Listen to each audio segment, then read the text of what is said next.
Sometimes I get the idea that people wait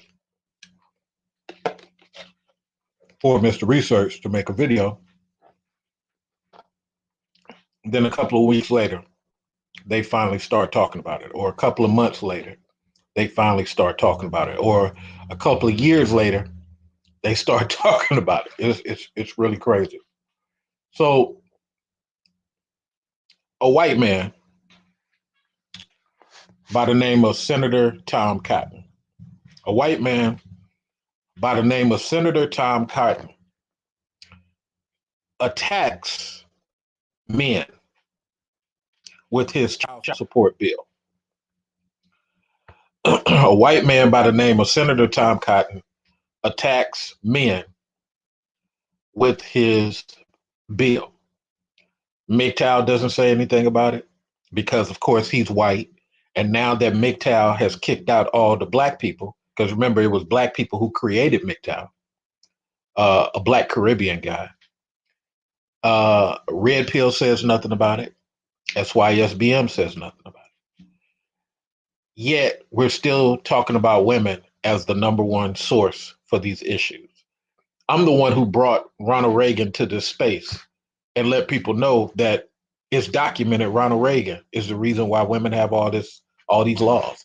White guys don't like to talk about that. White guys, when I go over to white guys' channels and I confront them intellect to intellect, I'm not like the other black guys just hiding only in black spaces.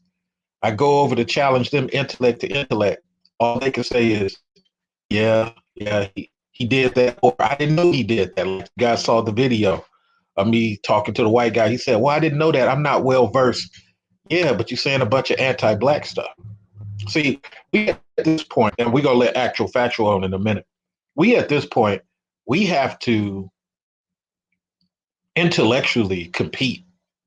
This hiding amongst other black dudes, just saying shit, it's not going nowhere. Tom Cotton is creating a law right now against black men as we speak. He's been doing this for the past month. Actual factual, what are your thoughts? Good afternoon to everyone in the audience on the broadcast and to Mr. Research. Long live the manosphere, particularly the black manosphere, by the way. My thoughts are that men should keep attacking these talking points that have been used by women, in particular black women, to defame and to basically muddy and destroy, discredit our reputations. And I see more and more, I love it because I see more and more sisters who find it just appalling because you can no longer run away from these basically lies, which are just as important, just as important. Don't get me wrong, just as important. These lawmakers, what they do, that too can be done. That we can still walk and chew gum. We can address what they do, and we as well as we can address what's happening here or been happening. It's a continuation. That won't stop. They're going to need to find revenue, as we've spoken before about this, as these things dry up, especially with the lack thereof stimulus bill that will probably end up sitting on the president's desk to die, as crappy as it was. And you have plenty of progressives, by the way, men and women, who have been basically chiding that particular party, which will, in effect, Mr. Research, I am saying this to you, which will, in effect, and we can talk about policy, in effect, help the lives of men in general because of this class thing. We know we talk about it from the perspective of black men, but it will, in effect, help us out. And we will see that. And we'll still, Mr. Research, into that, we'll still have to be on the offensive to these particular attacks that Senator Cotton himself, legislation, as we call it, we'll call it, terminating this attack, but we'll still have to level these. We'll still have to address these. That won't stop. We'll still have to create an infrastructure. And it's coming into place, I might add. which was I'll end it here, which was the impetus of my response to that post that you put up in your community page about doing for Black boys and Black men. That I could see many of the brothers really didn't understand, nor were Yeah, because exact. a lot of cats gave you flack. It wasn't me, but go ahead. Yeah, I know. Many didn't. When I was able to, as you say, I was able to be precise with it and give explanation. They still weren't exact, and sometimes, and be quite honest, they really didn't. Some of them kind of addressed it, but really didn't, which is fine with me because they let me know that I was correct. And I did also say, might add this right here, put a pin on it right here. We have serious work to do. You being a manager establishment, you know this. We have serious work to do. We have serious offline work to do. Can I get some microphone?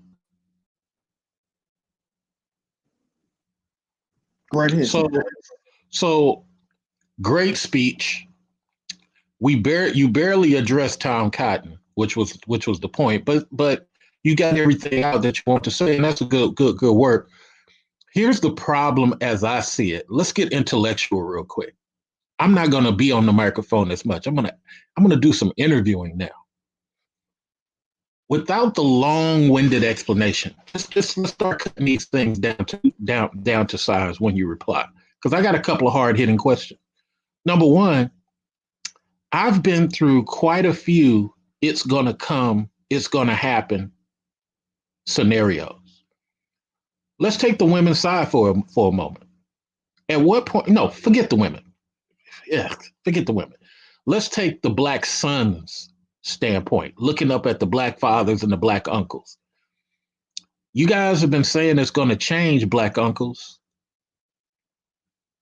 That's when I was 5. I'm 15 now. When are we going to stop saying it's going to happen? Actual factual. As long as there's work to be done, you're going to hear that. Next question. So as long as there's work to be done, so why are the people who just got here, immigrants, making their work done within 5 to 10 years? And the Black uncle is still taking on 20, 30 years. Okay. So if I'm going to answer, those immigrants are coming from nation states. Those immigrants, I'm sorry, I'm getting all these notifications right now. Must be because I missed the research. Those immigrants also. Well, let me just interject. Nobody's disagreeing that those immigrants come from flag countries and they have a better group understanding. I see where you're going. My question is, what's taking Black uncle so long? Because this is the same speech he gives Black son, Black nephew every 10 years. Go ahead, sir. Couple things.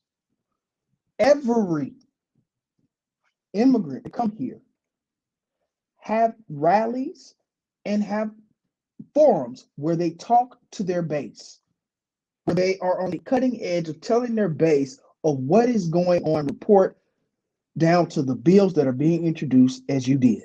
Everyone. And Black men have that opportunity too, right?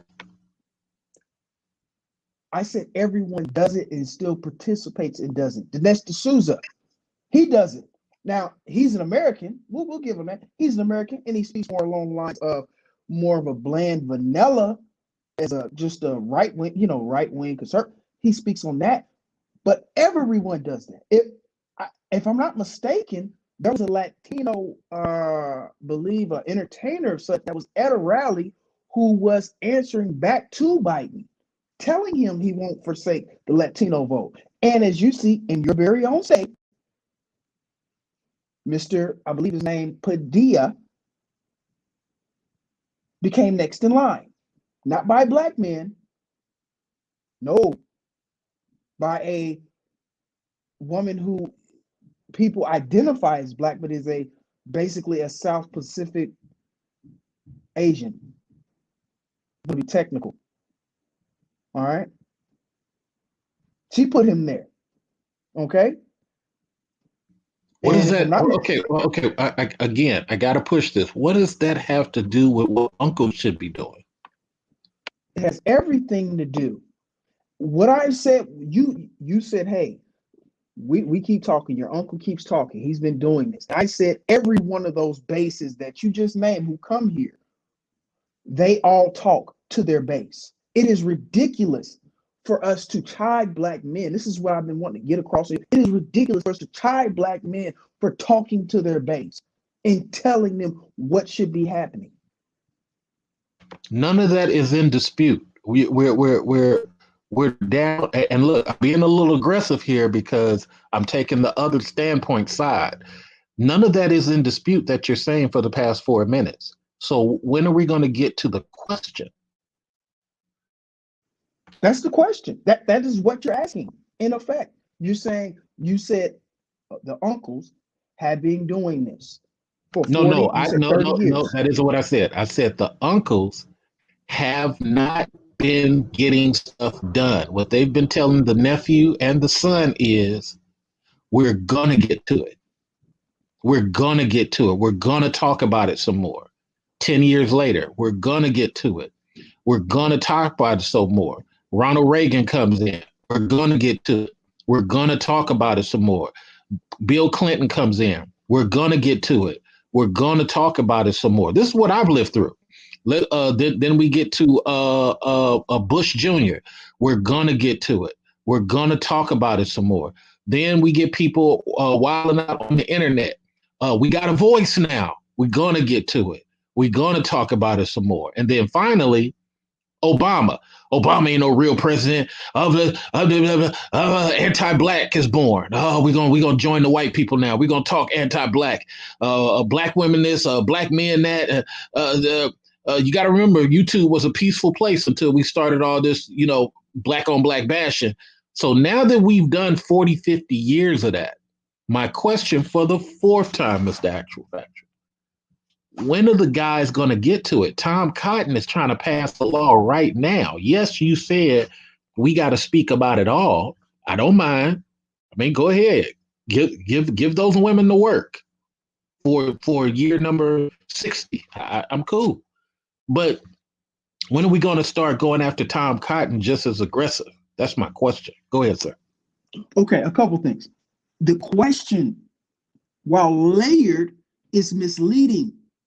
You are constraining the small demo under a construct that has been, we'll say, been in existence political arenas since we'll say into slavery, but we'll say after slavery. Okay, that's post slavery. Okay, which was the quote unquote black community. Okay, you're mushing it. You're mushing it together. We've only seen this formation where black men are speaking in a full-throated fashion regarding political and laws for the last. You're admitted this yourself. Last 5 years. 5 years. Now you're saying when will it happen? We have to understand the development of things. Look over in India. You just mentioned another nation state. So to answer directly to the question, well, how long is it going to take, or when are we going to do it, or the conflation? It's going to take some time. It's the research. It's going to take some time. Look what happened to answer your question. Look what happened to Ice Cube when he did. Okay, he was shouted down, was he not? Am I correct? This man was shouted down. Okay. You said, okay, Obama. Okay, I'll give you that, even though it was still, Manosphere was still not really an inception. Okay. Obama, he was approached by a powerful black man, okay, who owns his own channel or channels network. He was approached by him. He asked Mr. Obama, he said, Mr. Obama, I need you to look federally and see how many black people were granted loans and things of that nature, home loans and business loans. to do a cursory search because, sir, you're about to sign an historic. You're about to sign a historic bill to save Wall Street and what you term Main Street in America, mainstream America economy. He told him to do that personally. Obama ignored him. Dr. Reverend Wright, Obama again ignored him or distances himself from him. Okay? The people who helped him out in Chicago, black men. Again, he did the same thing. Let me name two other black men. Tavis Smiley, Cornel West, went on a perpetual five-city campaign, okay? And questioned him specifically, not on black man issues, but on the whole community's issues. Mr. Obama, again, not only did he ignore them, but his various different actors or would-be actors from a political academia shouted those men down and basically wanted to make them persona non grata as far as their reputations. And we see what happened to Tavis. Okay? You're combining in your question is misleading because you are combining different substrata. You're combining different groups. This formation has only been 5 years, sir. Only been 5 years. I'll let you go.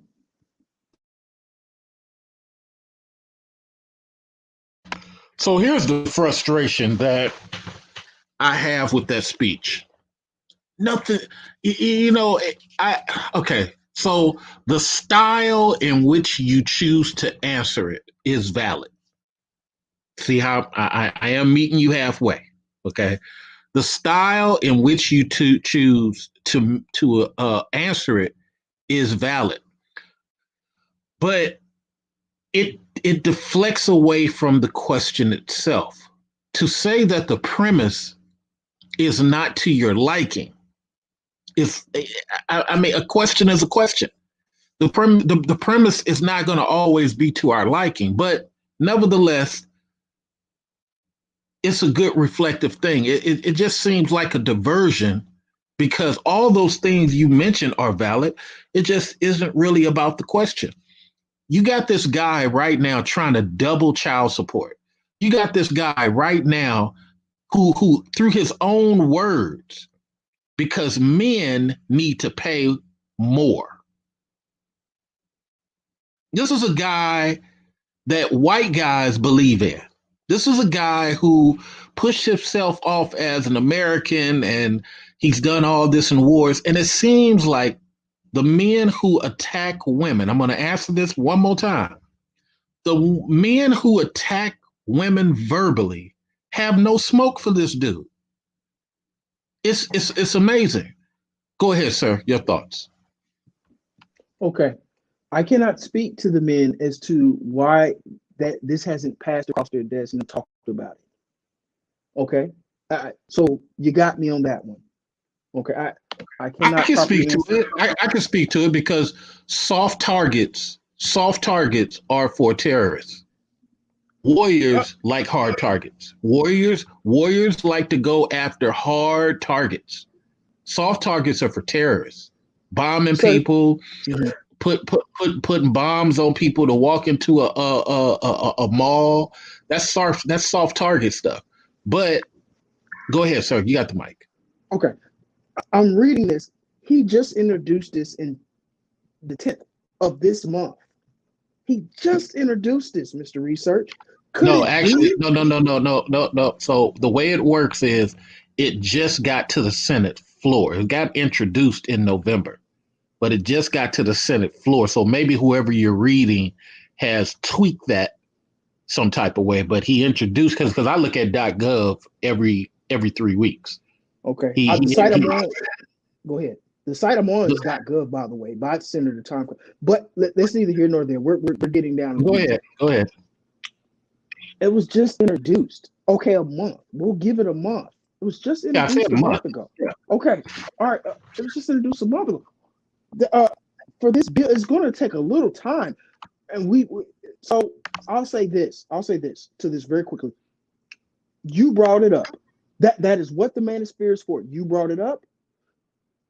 You talked about it because you caught it. It was a particular interest to your group. So now let's allow it to disseminate. Let's send it to the men who we can and actually try to help. It's not one thing that I will say, it's not a one-upsmanship. It's not that. Not in cases like this. And we're talking about the dissemination of information that could help all of us. It's not a one-upsmanship. If you found this obscure thing that he's pushed through, right? The government's about to shut down. They're introducing as a bill. It's going to take a little time. Then let's disseminate if we truly care. Okay, here's another question. Let's move on. So let's assume this passes and you and I are 5 years, 10 years older. And now there's a new wave of men very upset that women are using the Tom Cotton law to further destroy men. What is actual factual going to say to those men? To those men is my question. They got that bill passed. Sir, we did not, we weren't able to, or let's say we were, and they still got it passed. We failed on that, young men. You see, I'll let you go. You know what? I find that honorable. Let me give a hand clap to that, because that's an honorable statement. What I find, because I've been in these spaces for a minute, man. I'm talking about the political spaces. I find the tears of white men amazing. Shout out to Kenny Young, first time guy in the building. I find the tears of white men amazing, but what you just did was just honorable. White guys, once they found out that Ronald Reagan betrayed them, they tucked their butts in shame and just crawled away until Clinton became president. Then all of a sudden Reagan got popular by the young people who didn't know no better. See, young people, I sit up here and I've talked to Brandon Tatum head on a O'Shea show. He didn't know what conservatism was, couldn't quote nobody who created it. He can only give me Fox News information. Then when we got on Ronald Reagan, I didn't know Ronald Reagan did all that. See? And I told him, you're a new conservative. You have no idea what this stuff is all about. And I think what is unfortunate to me is that Kenny, I'm going to address you. Just hold on one second, Kenny. What's unfortunate to me is we always got people new coming in without realizing we could have stopped a lot of these laws and bills before they came in, but we waited. And then once they came in and these immigrants start weaponizing it for their families, these women start weaponizing it for their benefit, these Chinese start weaponizing it for their benefit. We wouldn't even have Chinese people owning houses right now if it wasn't for white folks who didn't want black folks to have houses, fighting hard to undo the 1956 law that said Chinese people cannot own property in the United States. See, these are men screwing up men's situations. But let me address this what Kenny's saying, and then I'll come right back to you. Kenny says Mgtow has never bombed any soft target. See, Kenny's not being intellectual at this point. Nobody ever said bombs. So what Kenny has done is, to avoid the intellectual part of our conversation, he wants to introduce rattlesnakes. He wants to introduce skunks. I don't mind losing a discussion. I just lost one to actual factual just now, live here on air. I conceded and moved on. But you can't come to an intellectual person and who calls themselves intellectual. Man, come on. If you're into, I got a freaking, I'm been an honor roll student, but you can't introduce bomb. Nobody said bomb. if your verbal target is only women, if your verbal target is only women, then at what point in time do you direct your conversation to Tom Cotton? Kenny hasn't said anything about Tom Cotton. He's talking about bombs at this point. This is what's so hard when we talk about being intellectual in an intellectual discussion. I don't mind it. It's just, where is it coming from? Shot up any mall. Kenny's on a whole nother thing. Okay. But you can sit there and say Mgtow are terrorists. I didn't say Mgtow are terrorists. You're not listening, Kenny. I didn't say Mgtow are terrorists. You're mixing two and three questions. And for you to throw out simp as your deflection shield for everything, I mean, I'm a former pimp and I don't even use the word simp like you guys use it. It's crazy. So no, Kenny. We're gonna go back to but hey, the link is in the chat room. I'm gonna highlight it so everybody can use it. But we want to make some intellectual discussions. Let's go back to actual factual because it seems like he's doing better than Kenny. Go ahead, actual. So, I don't listen. There have been many days where I hear. No, first question. Let me ask this before I get it messed up. Are you a Gen Xer? I presume you are. 80s. So you're a millennial? I don't know what I am. I don't keep up with that stuff, to be honest. Okay. Because the reason I'll keep up with it, because I'm a person who looks at culture. Okay. And what they did was they created these terms in the 80s because the 80s was so fruitful. I mean, being a black person in the 80s without the internet, we made more money, we had more connections. It was way more better, even under screwed up Reagan, than what it is now. And the people in the 70s had it better than us. So I mean, in the 70s, you were able, and I was I was on the tail end of the 70s, but the 70s, you could leave high school, like GED, and instantly walk into a $50,000 job at some factory or something. I know I've talked to those. I'm assuming you're Gen X. I would talk to those Gen Xers, and they told me that. And Yeah. this is when I was in college. This is when I was getting out of college, and I can't Let me say just what make this point. Let me just make this point before you say that. And so the life for a kid who didn't know nothing was way better than now. But the reason it got like this is because we had the anti-black people who wanted to help any and everybody except for black people. They hated black people that much. And just like Mr. Fantastic helps people during the war, the more we helped white people, the more they hated us. So it was just a weird thing. But if you was a black person in England, you got hate, but you got a lot of help. You got people who kind of overlooked that you were black or just made a little wisecrack and moved on. Y'all got into a fist fight and it was over with. Not like America. Just like California is more racist than the South is, because it's that quiet racist. It's that smiling racist person. The person in the South, they'll call you an N-word, but they'll help you out next week.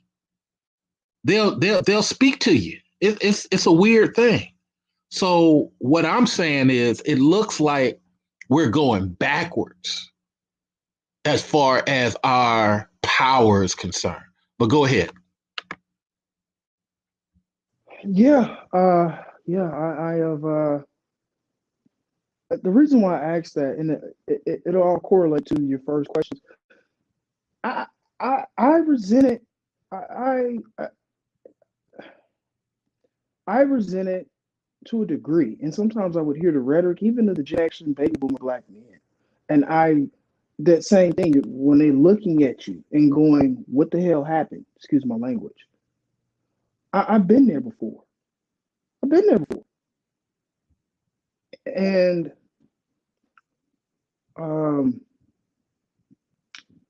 I will say this to the audience: our position is such in this country and in the world over, because Mr. Research has talked about our image, to where we can't even effectively focus on that. I can't.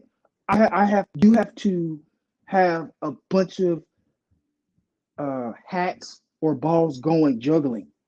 You literally have to have a bunch of things. You cannot even afford. Most people can afford to focus on that. We're in a position to where, as Ms. Research says, which is great. It is great critique. We can't focus on that.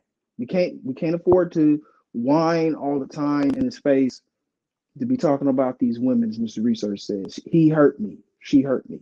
We can't afford that. Even if it's valid, even if it affects policy, we cannot afford to even focus on that. And see, my point is actual. You are correct in what you're saying. They're all correct in what they're saying. But by not talking about Senator King passing a law or supporting the law, by not talking about Mitch McConnell supporting the law against men, by not talking about Tom Cotton, you get hundreds of videos about women. And like you said, this just happened a month ago. Okay, let's check in 6 months from now. We might only get 3 videos. And then we'll say, well, people are talking about it. Yeah, 3 people in 6 months. While this guy is fighting to double your child support payments. And look, I don't even have a kid. But then you'll have people like Kenny. Your argument is ridiculous. Okay, come up, Kenny. No, I'm going to hide in the chat room. Your argument is you're saying these things. Okay, Kenny, the link is right there. No, I'm going to stay in the safety of the chat room. When are we going to get intellectual? I don't mind losing a discussion, but you can't have a. Let me address this. Byron says, no, Kenny. There's another person disagreeing with Kenny. They want to sit there in front of cameras and cherry pick. Well, you can't cherry pick stuff. You got to talk about everything. Actual Factual here is talking about everything. And guess what? I wanted him to talk about a specific thing, but you know what? I got to hear his point. So let's hear all inclusive too. Go ahead, Mr. Actual Factual. Sorry to cut you off. So I too have had problems. Hell, and this is you having a counseling background as well. We're gonna have to admit, we must admit, or the problem won't get better. Okay. Even I won't say to the audience. That's my whole point, sir. That's my whole point. Nothing will get better if we just let the entertainment talented blacks get us mad every week. You've been on YouTube for a while. How much has changed? Quite a bit, actually. Oh, okay. Explain. What's changed? Okay. Well, instead of the men simply talking, well, in the particular spaces I'm around, instead of them particularly kind of talking, mostly centered heavily on dating and mating, the men have shifted and have went to family discussion, which, as you know, family discussion or legacy discussion, it has no choice but to go right into the political social, especially with the election. Go ahead. Now, even Mike V and O'Shea and Ramil will tell you Alpha Male Wisdom talked about that in 2008. And look how long it took them to finally get my message. But go ahead. Right. And so you also too, Ms. Like I said before, some of it, part of it is this, you have to accept too. There's a proverb talking about a prophet. And a prophet, as far as we can just go to the biblical references of all the numerous scripture, or biblical references, and from the Quran and other places, talking about how prophets are more times than not are scorned, are not liked, especially by the people in their own given geographical, cultural, which this would be. So you're gonna have to some of that. Oh, I know. You got okay. Take on the chin. Right. Yeah. Even some of the people who you have your interlocutors who you fiercely debated one They another. end up using my message several months later. Yeah, I Well, get it. I'll say this. I won't say his name. I'll have a lot of respect for the brother. Um, that same person, he gets a lot of hate. Gets a lot of hate. Gets a lot of crap to the point where he has to. There's been times where he opens up streams for people to intellectually to prove their talking points that he's been getting, that he'll get a lot of hate from. Mm, And he runs the same thing you do. Cowardice, mm. lack of being able to actually explain their point from a sequential matter in a logical Very, manner. yeah, yeah, yeah, articulated, yeah. Hell, even to the point where uh, some of his own allies have fallen out. Well, but that's Um, the same thing with a Panamanian Tommy. Panamanian Tommy does the same type of thing. And the only problem I've ever had with him, I don't like the style of discussion where people ask you questions as they're supposed to be answering a question. Like you ask me a question, and I'm gonna say, "But have you read Kenny Young's book?" Nigga, I'm asking you a question. I ain't asking you whether I read a book or what's my forte, and well, I just want to know to what level I'm speaking. Man, get out of here with that, man. Just answer the question. But let me say this before you get the microphone back. So what we're saying about the Mgtow situation is white men are not going after Tom Cotton. It would be great to see white men stop just for once, get off the anti-black talk, get off the woman talk, and go after these dudes that are trying to pass laws against men. I just find this intellectually fascinating, and I wanted to do this stream before my crazy girlfriend get over here and I have to go take a walk in the park. But go ahead, actual faction. okay, so speaking to that, let's pivot to that. Speaking to that point, when historically have that particular demo that you just mentioned done what may have been in the greater good of all men? When have they done that? When has that The been look last like the aim of their focus? the very last time was Jimmy Carter. I haven't seen even racist Lyndon Johnson did something good for all men. Uh, uh, the passing of welfare itself because white men were impregnating everybody. That was something great. But I'll say Jimmy was the last one to do something. I actually think we would have had a better black experience if Reagan had never came into. That's why that guy tried to kill Reagan. Reagan was just a terrible person, man. Just horrible. A smiling devil. Just a horrible person. And I think my fear in answering this question in a long-winded way, I'm sorry, but I think that Jimmy's presidency, if he had got the second term, black folks would have been so powerful, immigration would have never got a chance to do anything. But go ahead. Right. And so, which was nearly 50 years ago, which their history is meager, to say the least. And I'm being very generous by saying meager. Yeah, you are. Yeah, go ahead. Go ahead. You are. Okay.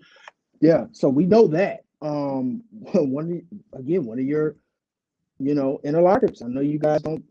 That guy, the amount of information he's spoken about of how what they did during the Vietnam era, which predates Jimmy, which is right in that man that you just mentioned, that LBJ, that that Kennedy era, the information that he has, and I've looked up or previously know, he has connected and proven how it was the dismantling of men in general is powerful. Okay, so they've done this. It's like this sleight of Applause to hand. that. Yeah, Applause to that. Yeah. yeah. Him correlating with the industrialization. That's why he asks. That's why he asks those guys books, because a lot of times those guys, they come off ignorant. They're talking about They're using talking points from Thomas Sowell and another Yeah, guy named.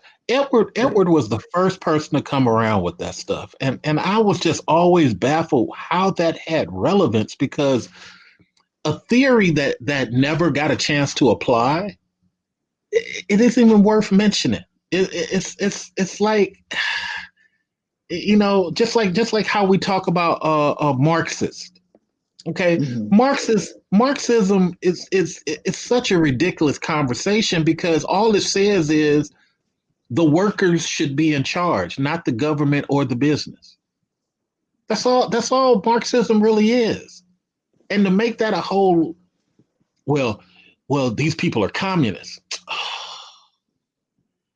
Okay, And how do you believe? mhm, And look, how do you? I'm using one of his things. How do you mhm, believe communists to be? Well, it's mhm. this and this and this and that. No, sir. It's just about workers. That's all it really is. But go ahead. Right. And that's why that particular one asks the book, or that's why he does that, because they come off ignorantly. They're not speaking in specificity. Even one who prides himself on precision, who I first Detail, taught, yeah. he himself, when it comes, for some reason, he has this nasty habit of, he gets very broad and he speaks in general. He calls himself a child of Yeah, the West, calls himself a yeah. child of the Western tradition. But I know, because I knew, and this just goes to the point, I knew from some of the points that he's spoken to, and him being a Gen Xer during his era, and him describing situations. I'm talking about No, institutional I think that racism. guy's older than Gen X, though. He's Gen That guy's, X. He's in his oh, 50s. He's Gen X. He's not the other guy who's a baby boomer, who's around my father's age. My father's a baby boomer like the other brother is. They're around the same age. That okay. that that guy, he speaks on. I was like, there's no way in hell how he speaks on institutional racism that his father and grandfather went through, that he don't understand that. And I know he knows that, but a he's got people on the periphery. Okay, he's trying to mix and match in circles in his own general geographical area that he resides in, where he needs to get into. And so he's taking the Juan Williams approach and all, the Thomas, the Tom, he figures he can kind of dip his toes. That's where he f's up, because see what's happening is, I told you this, he's gonna get Campbellized. The youngsters, even the conservative youngsters, I see them in the chat and I see their channels. They're not going for it.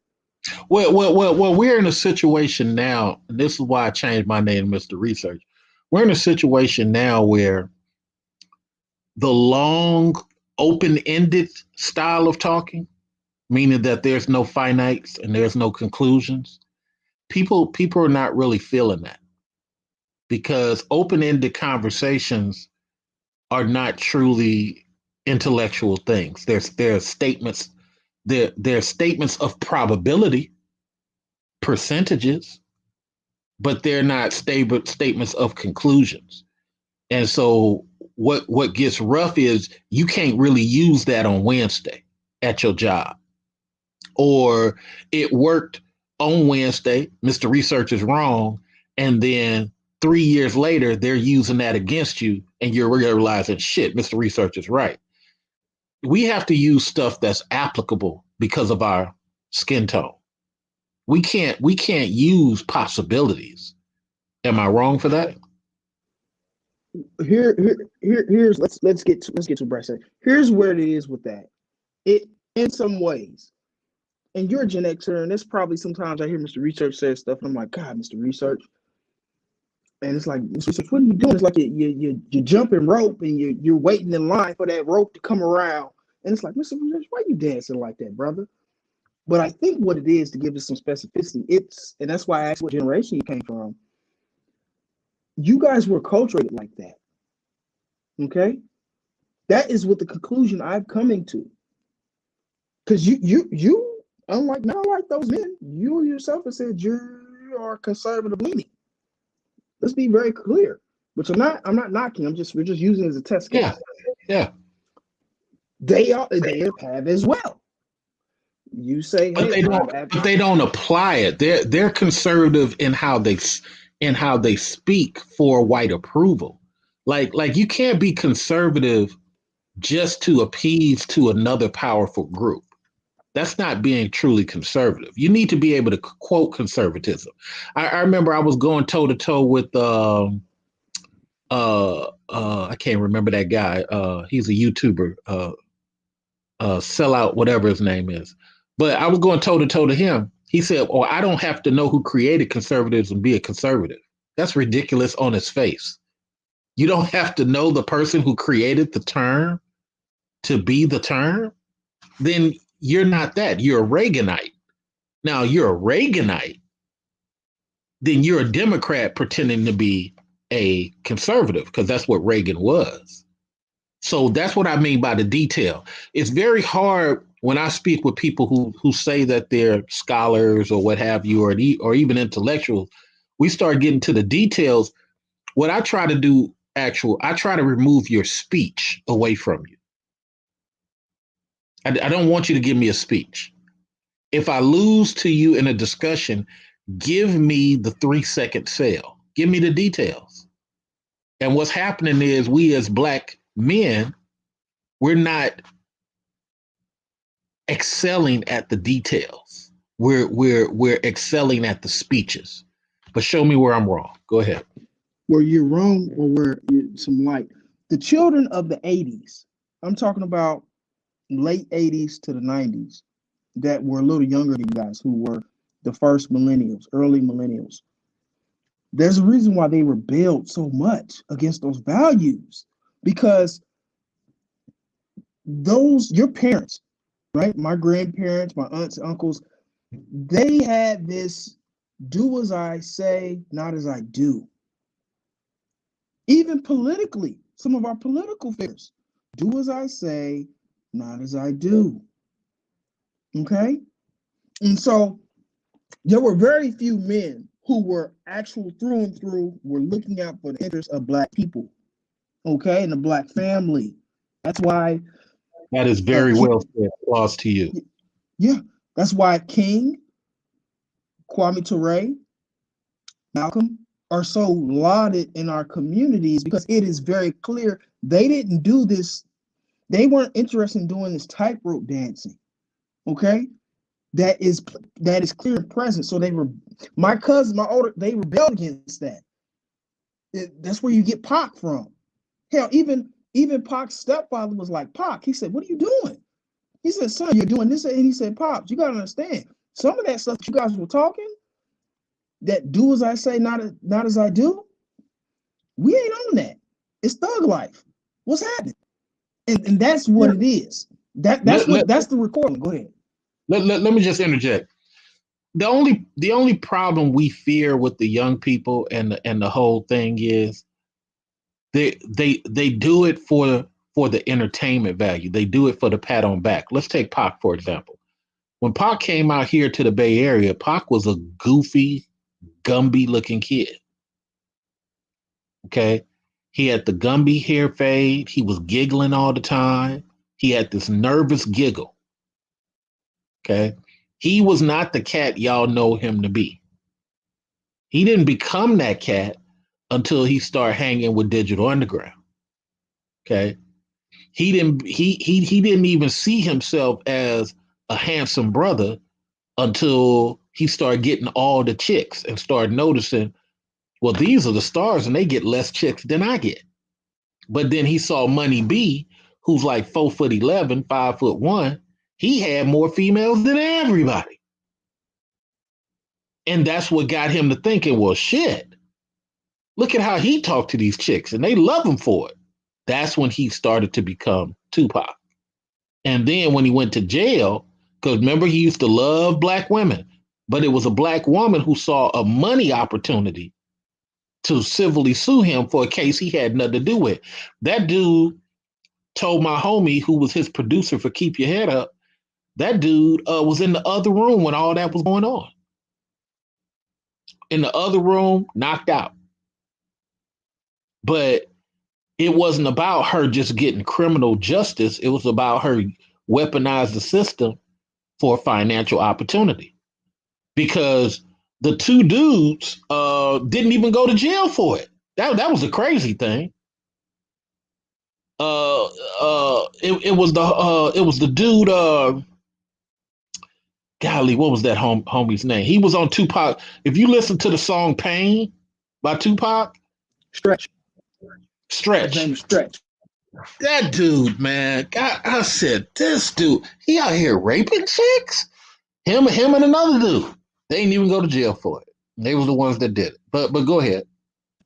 So we've talked about this before. Some of this has got to do with the as Dr. E. Franklin talked about the black bourgeoisie, okay, who were, what was to say, we were conservative, right?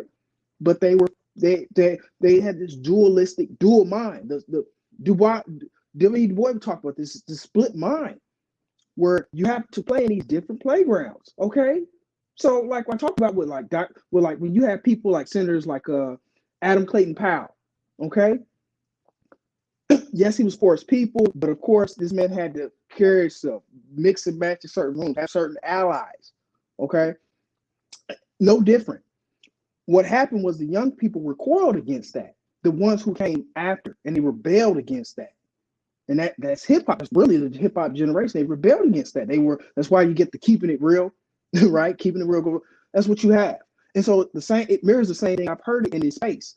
Like I said, I mentioned you.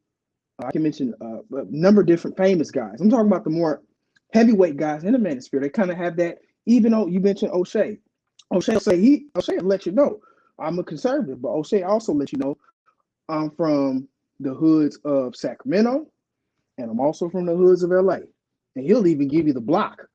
Okay, so he's like, I got an affinity for black people and what they're going through. All right, so that's what you have, and it's been all filtered in this God, feminist kind of taking this, but the intersectional kind of taking this in this what they call respectability stuff. So anyway, I say this to say that is what you see, and that's the disconnect. Okay, and what you see with this big turning shift of this huge push of black men, in particular, young black men who are becoming quote unquote conservatives. They don't even know what that means, or liberalism. That is what they're reconnecting back with, and they don't have any guides, so they're attaching to any and every rhetoric that they can, that they feel like connects them to something, grounds them. There's no wolf. There's no brotherhood lessons to truly properly give them a curation of the timeline and what brought them here. That's what you see missing. It just so happens I had baby boomer parents who were around for the Black Power era, okay, who were unabashedly let me know how it goes from the professional side to the hood to everything, okay, and that is how I'm here. That is why I'm able to understand some things, okay, and that is the disconnect. What you see is a bunch of stuff thrown against the wall because, again, they really don't understand the timeline. They don't understand how these things affect them directly or indirectly and what brought them here. But they have a whole lot of frustration, anger, which bleeds over to the dating and mating. You just mentioned Pac. Pac was loved by Jasmine Guy and whoever else. Okay, he was that guy. But even Pac had his challenges. Even Pac, Pac was married to that lady, and he said she did something that he couldn't trust her about, so he annulled it. This is Pac during the hype. I ain't talking about, you know who I'm talking about, the lady who he got married to while he was in penitentiary, who he got their relationship annulled. So it's a congruence of a bunch of different things, man. A bunch of different things, and we have to give ourselves a chance. I appreciate you for keep banging on brothers, but we also, on the flip side, Mr. Research, we have to give these men a chance, especially with this Tom Cotton stuff. Let's get it to who we can. I'm gonna try to get it to who I can, and try to game plan, disseminate properly amongst ourselves. You go ahead, sir. Well, here's the only problem that I have, and the reason I bang against the females and the males is because I'm noticing while we're falling in love, the other people are taking everything that once was ours. And I think nothing comes. I think black people are putting themselves. Okay, number one, let's talk about the hood. The hood, the worst guys in the hood are being protected by women. The worst guys in the hood. There's no reason to be in the hood doing dirt no more. There's just too many opportunities for you to be a supervisor. But too many guys don't want to be supervisors. They just want to be workers. Yet they want to get complained about how they get treated. That makes no sense. Let me say it again.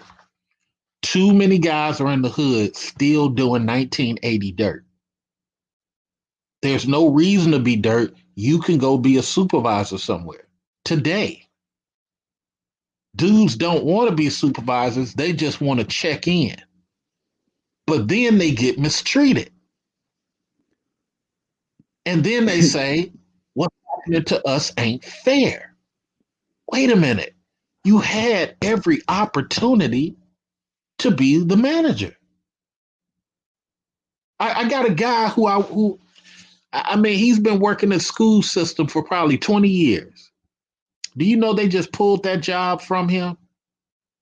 All that pension they promised him gone. All that other stuff gone. You know why? Because the other company acquired his company. And when they bought his company out, they have no legal standing to hold all that accruement. And I'm like, what other skills do you got? Nothing. So where's he working now? Home Depot. Do you see the wasted time? Well, I don't think it's wasted. According to the Bureau of Statistics, I believe is around what the federal government employs. I know for black women, over half. For black men, last time I checked or fact checked, for black men, it was close to that of the workforce. So, which were things that were can be directly traced to the set asides from Lyndon Baines Johnson and other. What does that have to do with anything? It has to do with what you just said about that man and working in the school district. That's a government job. He chose to work. He had opportunities to go do something else. No. And this is one of my problems with Gen Xers. No. That's not that. Maybe we look on the individual, but you have to remember you have to marry that with the macro and macro movements. It's like saying the people who migrated to where you are at or where you're from, your people that they chose that, and so they chose to get disrespected when they got deindustrialized. That's being. We're not presenting the facts in a full manner to actually explain, to give a full picture of it. And that's where the youngsters the disconnect, by the way. So you have to understand it. Now, while on an individual basis, yes, you can critique that. But in general, that man did nothing wrong. Okay, so your thing is you believe in fair treatment. That's what all this is boiled down to. I didn't say that. I'm confused. I'm confused. Here's where I'm unconfused yet. That is like the equivalent to blaming a black man who went up north to work in GM and all those other plants. And when the government purposely deindustrialized and allowed those companies to take them offshores, took those men out of jobs. That's like blaming them for that. That's wrong. That's what I'm telling you. But here's the problem, though. Here's what you're missing in what you're saying. That's why people had unions to stop that type of stuff. But when people fought against unions, then you put them in a situation where they could get done like that. And it's not wrong. You view it as wrong. I don't view that as wrong because these are people who fought to undo all the protections. I never said they did. What I'm saying, see, again, even the unions, when you present unions, you have to be careful. That's not entirely true. Okay, that the unions all overall are as weak as they've ever been. If you listen to any credible accounts, they're weak as they ever been. Look at all these factories, auto plants opening up in these right to work states. One is right next to my home state, Kansas. Yeah, but once Okay, you have a right to work state, a union is nullified. right. That's what I'm telling you. That's legislation, And the people voted for it to be a right. right? Who are those people? The Sometimes voters, no, that's not yeah. Measure no, M, Measure that's not L. specific. I'm saying to you. I said who are those people? I get they obviously were being voters because they got counted. I said who is that demo? What values? What other things are indicators of that demo? Okay, no different than the demo in Georgia right now. They're about to get people in who don't care. It's historic what's going on down there. I just was reading an article on finance on Yahoo. That what I'm saying, let's bring some specificity. Sometimes we say these things and it's not specificity. So to get back to what you're saying, yes, it is valid. It can be valid. But when you look and you see that was one of the ways in which was specifically set aside for those people to bring themselves to full citizenship as they were, then we must at that point it behooves us, if we're research people and beyond research but just looking at data, we're able to make correlations that come to conclusion, right? A logical facts to back up our thesis, right? Then we can come out with then we can say this is the the fact, this is for fact, this is what happened, this is what led to that. And what I'm saying is we must come with some specificity and we must understand history. And so what you were bringing up with that, I just mentioned about how the federal government and black people and these jobs, they were supposed to bring uplift to bring them to full citizenship. Okay. I said nothing about equitable. I said what people voted for. Right. You're in a democracy. I assume you're for whatever the majority votes for is within their interest. They voted for, right? Yeah. Okay.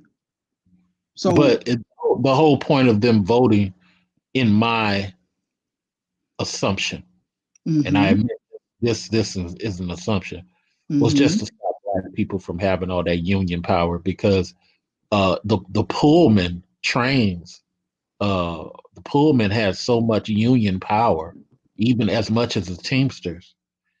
They had a headquarters down here in the Bay Area, and all that was stopped. But let's move on to Mr. Tom Cotton because I want to make sure everybody gets this.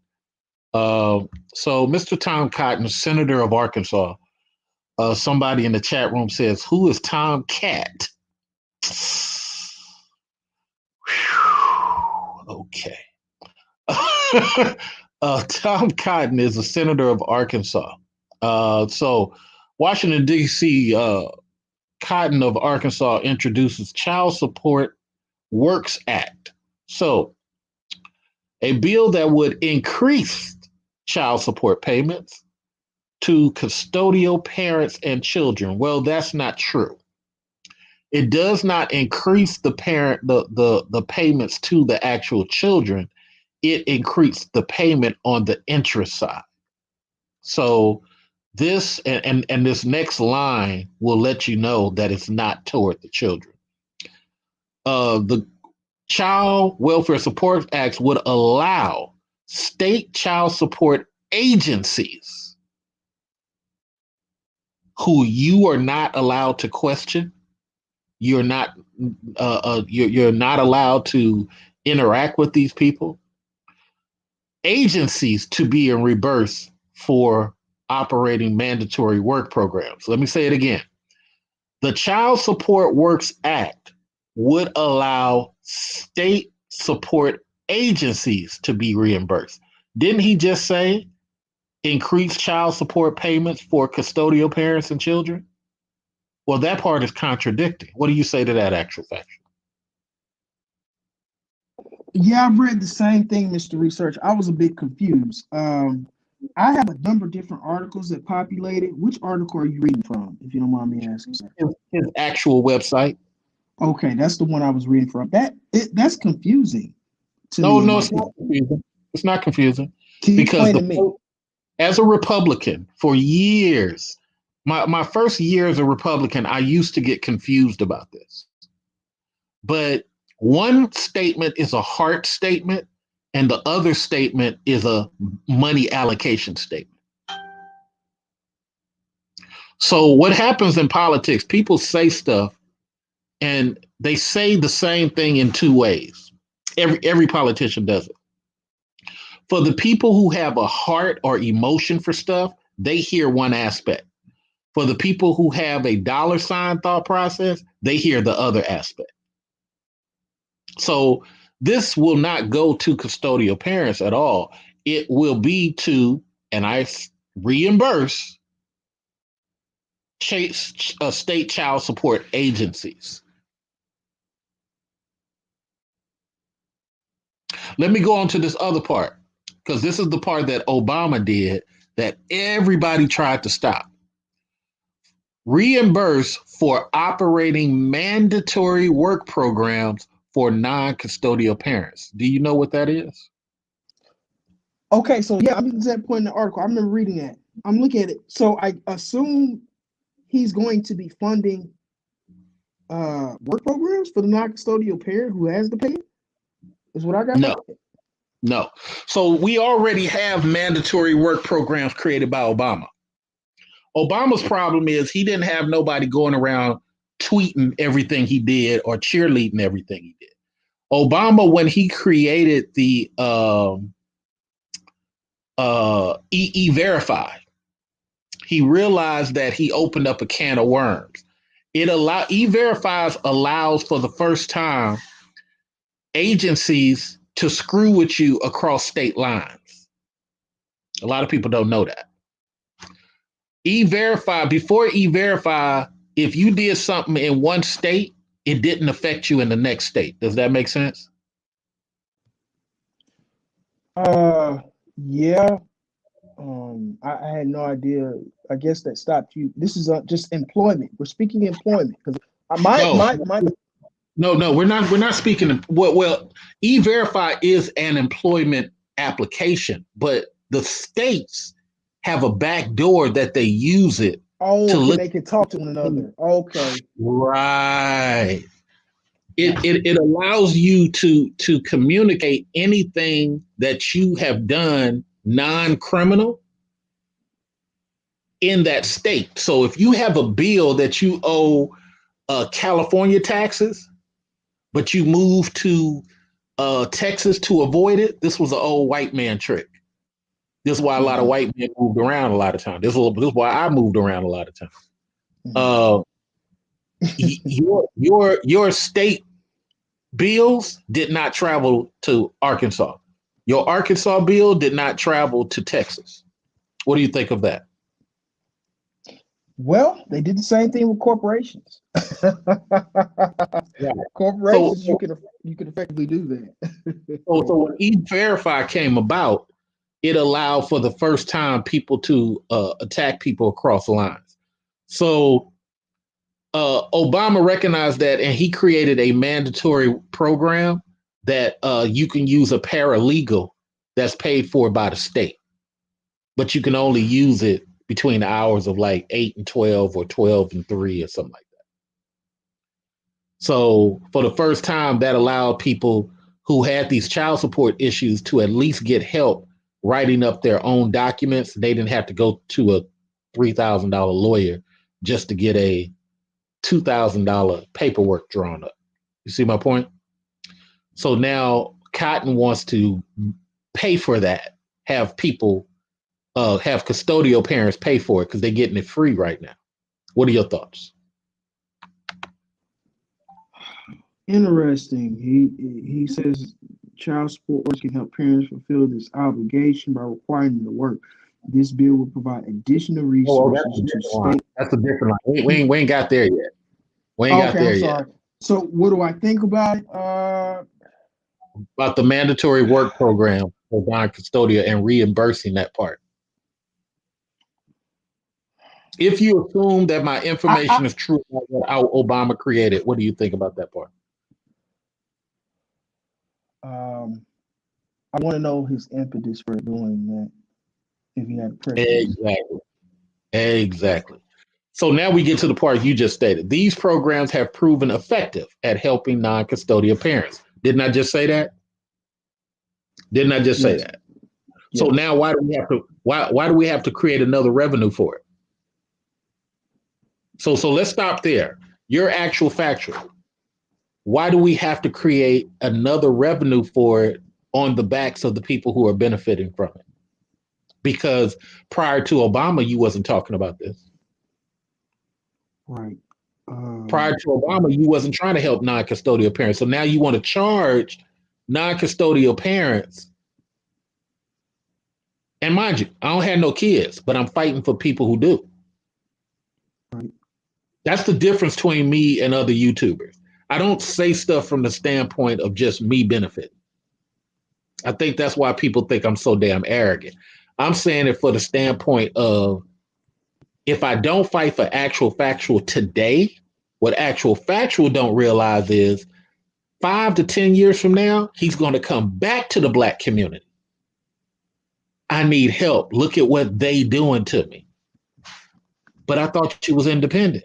And then everybody's going to turn. Mr. Research, you got it. Help him out. That's the problem with the Black community. The Black community tears down the pro-Black thinking people, but then when they get stuck, it's the pro-Black thinking people that got the money to help them or the connections to help them. It makes no sense. And my thing is, and reason why I said, don't even associate with me with Manosphere and all that is because they all come back to the family Blacks to help them. Every time they get killed, every time they get arrested, every time they want to march, the independent Blacks don't support each other like that. So they all come back. So my point in saying all that with this,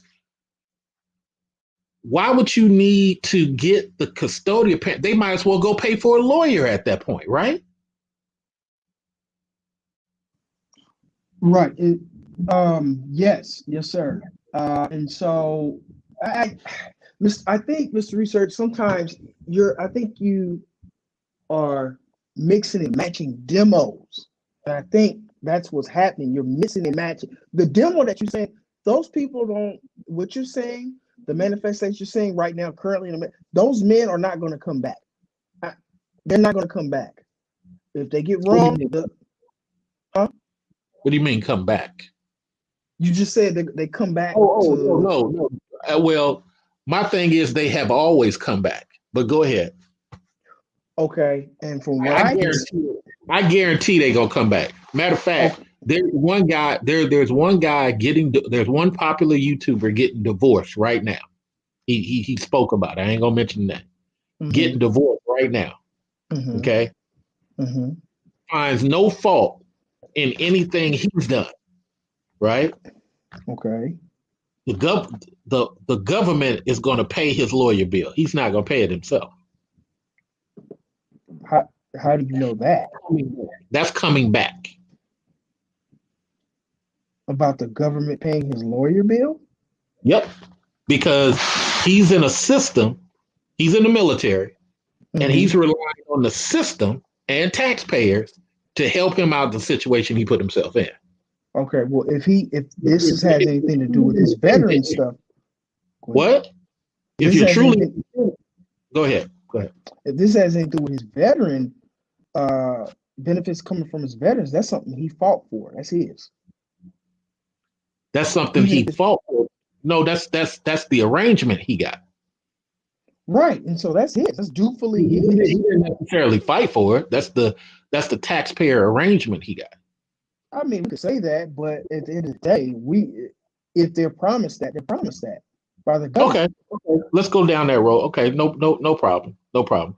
So anything that somebody's promised, they should get. Okay. All right. That's a good one. If they're able Can't to leverage, if they're able to no no leverage, no we see that right can't there. deny that. Can't deny that. Okay. My thing is just that I guess because that's a valid statement. My thing is I just don't like when people, and this is just a personal like, because I'm on that warrior shit. I Mhm. don't like when people say a particular thing and then when it comes back against them, all of a sudden they want to be part of the group. So maybe me using that was not a good explanation, but that's just what I don't like about it.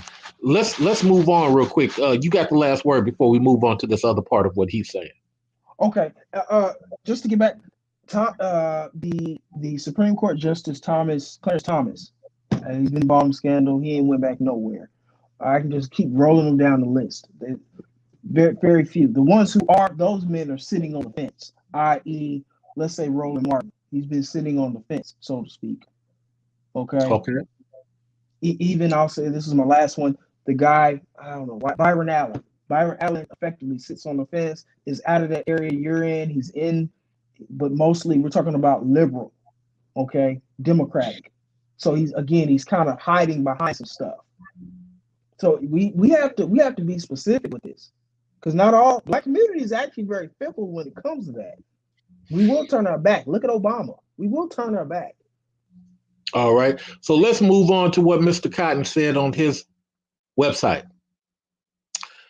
Now, custodial parents, that could be anybody, right? The custodial parents, as I know it, is the ones who primarily care of the children. It can be dad or mom, right? Depends on who the courts gave it to. Right, right. But it can be dad or mom. Yes, it can be either gender. Okay. And the non-custodial could be dad or mom, right? That is correct too. So why does Tom Cotton, this white man, who other white men have no smoke for, say, and I quote, fathers have an obligation to care for their children? Well, it's pretty clear the demo he's targeting, isn't it? So what are your thoughts on that, sir, before we get to the rest of it? I say Mr. Research should challenge some of those MGTOW white guys and those men's rights white guys. That's what I say. Which is why you keep hearing me say white guys. I know the black guys. Well, no, no, But you're smoke. I don't But even. you're smoke. You're I don't smoking even. mostly for us.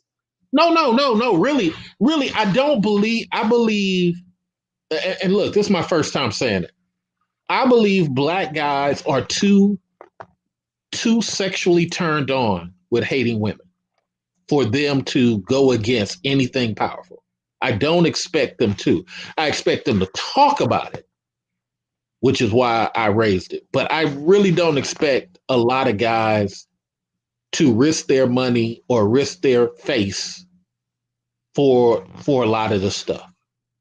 I don't. There's some things in the work right now with trying to make black men specifically suffer more. And I know it'll never pass, but just the thought that somebody could think that it could pass, black men wouldn't do nothing about it. Black men would. I think at this point in time, and I've never said this before, black men and women, and women, and women. When Pakistanis and Indians finally take over the black man's role here in the USA, black men are going to be limited to scrubbing floors and doing real service work. You're not going to be allowed anything of any substantial anything. I think because that's how it is in Pakistan. That's how it is in India. If you're dark skinned or melanated, that's how it is in England until England put a stop to it. England had to create a whole slavery law for the first time to stop Indians from treating people how they were treating them. That's going to happen here in America. And when that happens, there will be a piece of the gender war. I'm not saying that because I want it to happen. That's going to happen because black people need to be horrified again. I think with the 8OS movement and others, and what's currently happening with Jimmy Dore and some of those Oh, white progressives out there again, Bay Area. I'm sorry, I gotta give you a little crap. Those people, I think it'll be this pandemic. I think is going to slow that down to a halt. As far as people are going to be ready to tear some stuff up. I don't see them making inroads like that. They're going to have a hard time, like violent, like pre-union, before the union took shape, Jimmy Hoffa and those guys, right before they took power, or 10, 15 years before they were able to get some power, bargaining agreement power. Those groups, I don't think they're going to have it. I think they're going to have so many people, especially. And on that day, the creation of maleism will be born. No. On that day, you'll have classes. It won't be. I'm telling you, man. They do not see them. I'm talking about the greater. Even on those white progressive men, they do not see themselves. Go ahead, sir. Listen to me. Just like there's feminism right now, maleism is going to be born in this country again, because people like me, long ago, have said, why did we give all of this stuff to women to have them say it's not enough? Guys are going to start saying, hey, I'd rather have an all-male company. Guys are going to start saying, hey, I'd rather have an all this. And even to people who say, well, Mr. Research, you can't do that. I can very well do that. I can do exactly what women do to guys. I can employ them, but I can employ them for the less permanent situations. Sales, contracts. But I foresee, because I hear white people talking about it. Finally, I hear white people talking about it. Let's form with the black guys. Why are we mad at the black guys? You're here. I heard, like, the past 3 or 4 years, I've heard more and more white guys say that. Why are we so upset? We should be bonding with the white guy, with the black guys. That's going to be the birth of maleism. What are your thoughts? They're fragmented with the growing working class left white guys. I'm seeing. I just mentioned one of them who, quote unquote, supposedly represents them, and I can keep going. They're fragmented within themselves. They do not see themselves in, particularly in male formation, as far as maleism. They are very female centric, working class female centric. They do not see themselves as that. Those men, those groups, that demo, they do not. Look what is going on in Portland. Who are you talking about? You just said you're going to be a birth of maleism between those groups that are depressed, white men. And you believe those guys are female what? They are female driven. To what degree? Define what you mean by female driven. To the degree that they are pushing for Medicare for all bill. They're ready to seek AOC and Pelosi. They're trying to fragment it. They're still seeing themselves through I'm still confused. How you? I'm still. Go ahead. Yeah, okay, go ahead. What are you saying? So I'm saying they won't see themselves. That great coming together that you just said, how they'll come together and they'll male. He'll look upon the other male. He'll hire him and he'll get preference. They don't see themselves like that. I'm on these people's platforms. They do not. If you listen to Sputnik and RT, they don't. What does AOC and Pelosi have to? I guess that's what threw me off. What did that? You said these men. You said these men, these white men who are increasingly getting pushed and shoved out, right? Okay. Due to feminism and the government and the predatory practices of really, what I guess you want to call super elite men. Right? You mentioned Ronald Reagan, all litany of things he did. He would be super elite. That's see those sides. So those side speeches kind of confuse me. What does AOC and Pelosi have to do? I said with the passing. I was specific. I said with the passing them wanting to pass Medicare for all bill. I brought right back to legislation and specificity. Uh-huh. They are ready to not to primary someone against Alexandria Ocasio-Cortez, as well as push in. They're ready to put in. They'll take Kevin McCarthy. They're currently talking about this. They will take Kevin McCarthy purposely over Nancy Pelosi as Speaker of the House. This is real-time politics. I'm talking to on real-time politics. I'm saying, and it's not because of males. They're doing it based on the group of working class. They're doing it based on social economic, not on the male. It's not gender specific. They don't see themselves that. They don't. Okay, stop right there. So you're saying everything you just said, going against AOC, going against Pelosi, is proof that they're not male specific? Yes. They're not worried about that. They are worried about under How is going against those two females proof that they are not male specific? It is proof because of I just said the policies. I just said, never mind those women's gender. I said those women's gender. Never mind their gender. I'm talking about policy. They are willing to push just for Medicare for all, which will affect everyone, not just men. Okay, what does Medicare for all have to do with maleism? You just spoke on maleism and how they'll begin to see themselves and they'll begin to it'll alter hiring practices. Medicare for all is exactly what I'm saying, sir. It is for all. It is not sex or gender specific. Okay, the stimulus talks, the Green New Deal. I don't understand how medical has to do with. Okay, so let me because you're really losing me. Let me go down to bare facts. Okay. Okay. His white guy named Tom, white guy named Leroy. Mm-hmm. White guy doesn't really like Tom. Okay, but white guy says I can't allow these women to have power here. I'm going to bond with Leroy reluctantly, just so these women can't have power. It's the same thing feminism does. Feminism says, I'm going to bond with a woman, irregardless of her politics, irregardless of her stance, just to see other women win. And you say that Medicare for all stops that?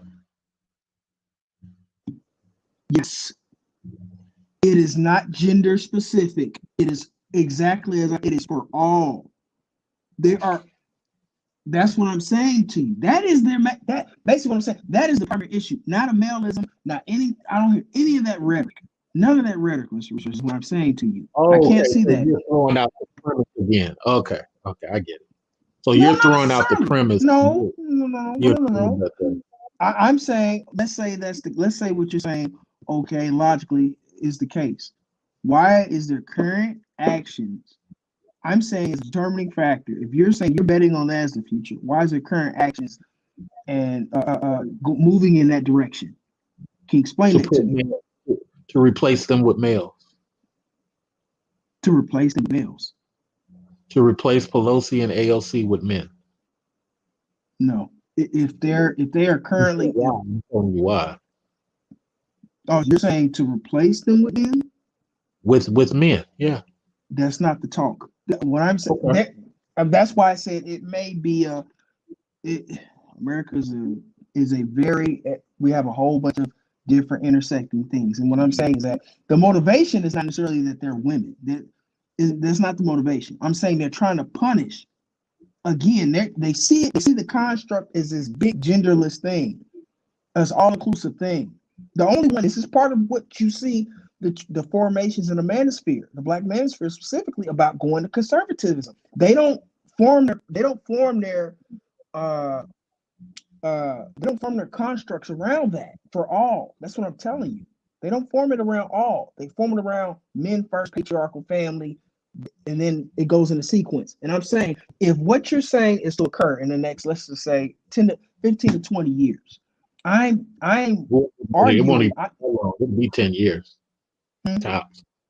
It'll be 10 Okay, years. I'll take you on that on 10 years tops.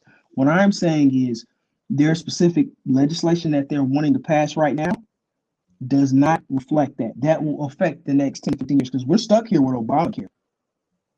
We're stuck with it. Would you agree with that? That we're stuck with Obamacare? At least for the next foreseeable 5 years.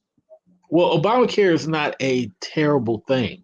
I didn't say it was. So, I just said we're stuck with it. so I don't know why the word stuck. Okay, okay, not stuck. Excuse me, wrong word. Sir, we will have Obamacare for the Yeah. next 5 years, foreseeable. Yeah. Okay, right.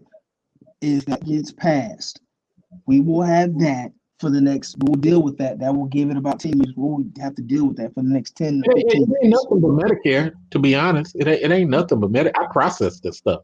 It ain't Right, nothing right, but right, yeah. right. But again, it is not mailism. It's not none of that. That's what I'm saying to you. It's not none of that. It is not it is not being, we're not being fractured like that.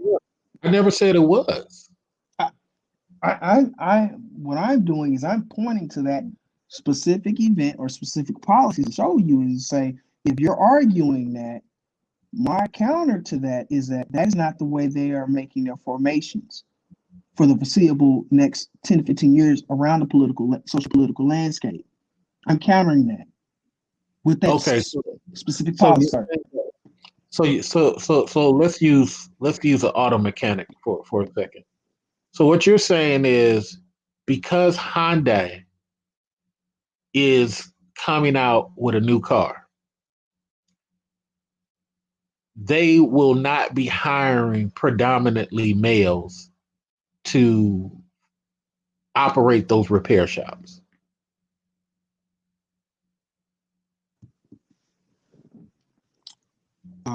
Let's say a plant. Let's say plant, because we know the majority of mechanical shops, if we were to poll them, are mostly still male driven. Okay, plants, then yes, but therefore in doing that, then yes. I can tell you that for a fact, yes. That's effectively what they're saying. All right. Because of our hire. All right, let's get on to the Tom Cotton thing. Fathers have an obligation to care for their children. Child support orders can help parents fulfill this obligation by requiring them to work. So, this is a way for what I don't think this part is an assumption, but I've been around politics long enough to know this is a way for him to lock up people who are not working. So his idea is child support orders can fulfill obligation require. So when you put in the word require, you have to threaten them with something, either through taxes or through jail. What are your thoughts on that, actual factual? I don't have any thoughts on that. Okay.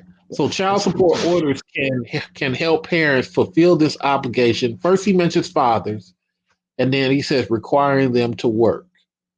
So fathers requiring them to work. Fathers requiring them to work. Interesting. This bill would provide additional resources to state agencies. I thought he said that earlier in the earlier paragraph, so they can help parents get back on their feet and provide for their family. Interesting. I do have something to say about that. Go ahead. Okay, so I find it interesting.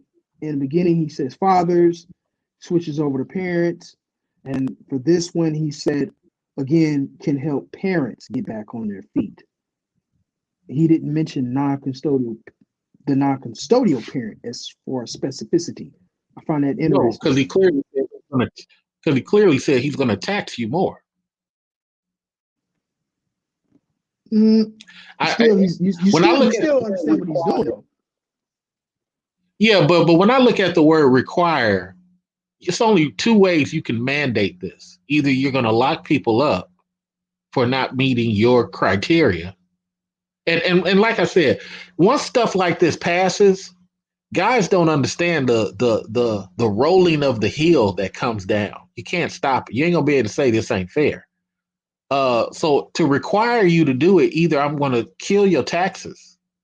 Like when you get some money back, I'm gonna hit you up and then I'm gonna bill you for what I didn't get. Or I'm gonna lock you up. And locking you up means I make money off of you through the state, which is the whole purpose of this. And once you get released, you still owe plus interest. You got to remember, once they lock you up, you still owe the money plus the late fee plus the interest while you were in jail.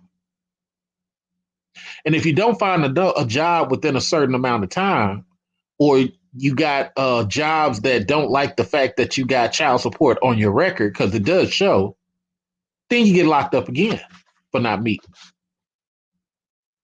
What are your thoughts?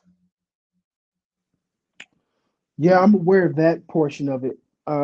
He's building basically upon previous legislation. Uh, the which you mentioned the last part of how it is going to be very hard to roll this back. This has been a 30-year. This has been this is over decades. It's going to be tough. It's going to Let be me go tough. to the other part. Program to help or require non-custodial parents to find work if they're underemployed. So he's going to tell you how much you need to be making to pay this bill. Let me say it again. Program to help or require. There is no help, because it ain't like he said anywhere in here he's going to give you a jobs program. Non-custodial parents to find work if they're underemployed or delinquent on the child support order. What are your thoughts? So he's going to help them if they're underemployed. Is what I'm. No. Help or require is what he said. He doesn't say which he's doing, but I know it's require because he mentioned require up in here earlier. But go ahead. So I will say this: if he is able to find the men work in order to He's do not that, going to do that. No. I'm sorry. He's not going to help you find work. He's telling you, as a non-custodial parent, if you're a non-custodial woman and you're not able to pay your baby's father who has custody, this bill says if you're underemployed, that's not their fault. You are required to do it. okay. So if he is okay, we're going to take that all the way out. I would say that the last sentence of it has proven effective of increasing child support and employment among non-custodial. That portion right there, it is up to the specific um, demos to call their give their local reps or senators a call about that. Because he said that on that line alone, they could poke holes on it. Here's the unfortunate thing that you do. Okay. This is why I'm trying to take it piece by piece with you. You're jumping ahead to the parts of it that make more sense. And I understand why you're doing that, but you can't ignore this part that you are having difficulty with. This The requirement. requirement. Well, Yeah. I would say that again. I would ask call up and ask your local senator, what does Senator Tom Cotton mean about require? What does that mean? Even if it's a regurgitation of what you just said, of what it always has meant. You go to jail, you require fees, and all those things. You're in the rears. Go ahead, sir. Okay. So let's go to the portion that you like. These programs have proven effective. Obama's programs, because those are the only programs that are passed for non-custodial. You said I like. Well, those are only programs that are passed. Nobody in GOP passed anything for for non-custodial. So he got to be talking about the custodial stuff. I mean the very, non-custodial stuff. I mean, very Obama, good, Mr. Research. I don't like it. hey, it's the one you kept going to. These programs have proven effective at increasing child support payments and employment among non-custodial parents. Court-ordered programs have proven especially effective. Well, that's a lie because you have no prior model to show that increasing payments has done anything. There's no prior model for that. So that's just a flat out lie. Let's go on to this other thing. Federal government partially reimburses states for expenses they incur through their child support enforcement program. So the Fed doesn't want to keep paying for what Obama put out for y'all. That's what this comes down to. The Fed, Obama put that in, and I need to go over that thing with Obama too. This what Obama did, but we don't want to keep paying. So this is a way for us to get the custodial people to pay. But currently, child support programs are not eligible for reimbursement. So child support is not eligible to pay for what Obama did helping non-custodial. The Child Support Works Act would allow states to be reimbursed at the normal 66%. Wow. Matching rate for expenditures or mandatory work print. Golly. That's amazing. I wonder who's going to eat that 66%. All right, so that's the end of that. What are your thoughts, sir? So you brought that up. What does that mean? And why is it so surprising? I'll dig into that. Is that a bad thing that they will be reimbursed at matching at 66% or 2/3? Well, the Fed, I don't know how because the language throughout the whole thing was putting it on the non-custodial. But that could be another misleading term. So when some people call him out about it, he could say, "Oh no, we put in 66%," but it's contradictory language. The language is contradictory. But go ahead.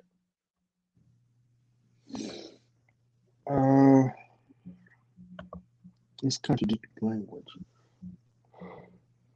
Meaning that you can't say all this is on the custodial, but we're going to match this at 66%. You shouldn't have both of those statements there. It's contradictory. And what happens in politics, like I said, people make hard statements and then they make money statements. So you never know which one is true. The problem is just like with the Ronald Reagan laws, the 4 laws he created for women, you don't know about it until 5 years later. How, because like the first 2 years, you're like, oh, this ain't so bad. But come the 5th and the 7th year, you end up having a baby out of wedlock. Then you like, oh my God, how do they expect me? Why y'all locking me up again, man? This don't make no damn sense, man. Fuck this shit, man. Let me do a little comedy right here. This don't make no sense, man. Man, fuck this shit, man. Man, this is my 4th time being locked up, man. I done lost 3 jobs, man, behind this, man. This don't make no sense. But you won't know that till 5 years later. Go ahead. You got closing viewpoint. So my thinking is that with the states already struggling under unemployment benefits to fund that effectively, and the possibility of other shutdowns happening, I could see this happening. This gives me the fuller view of I could see this being plausible. Yes, I do, Mr. Research. I can see this being plausible in getting this off.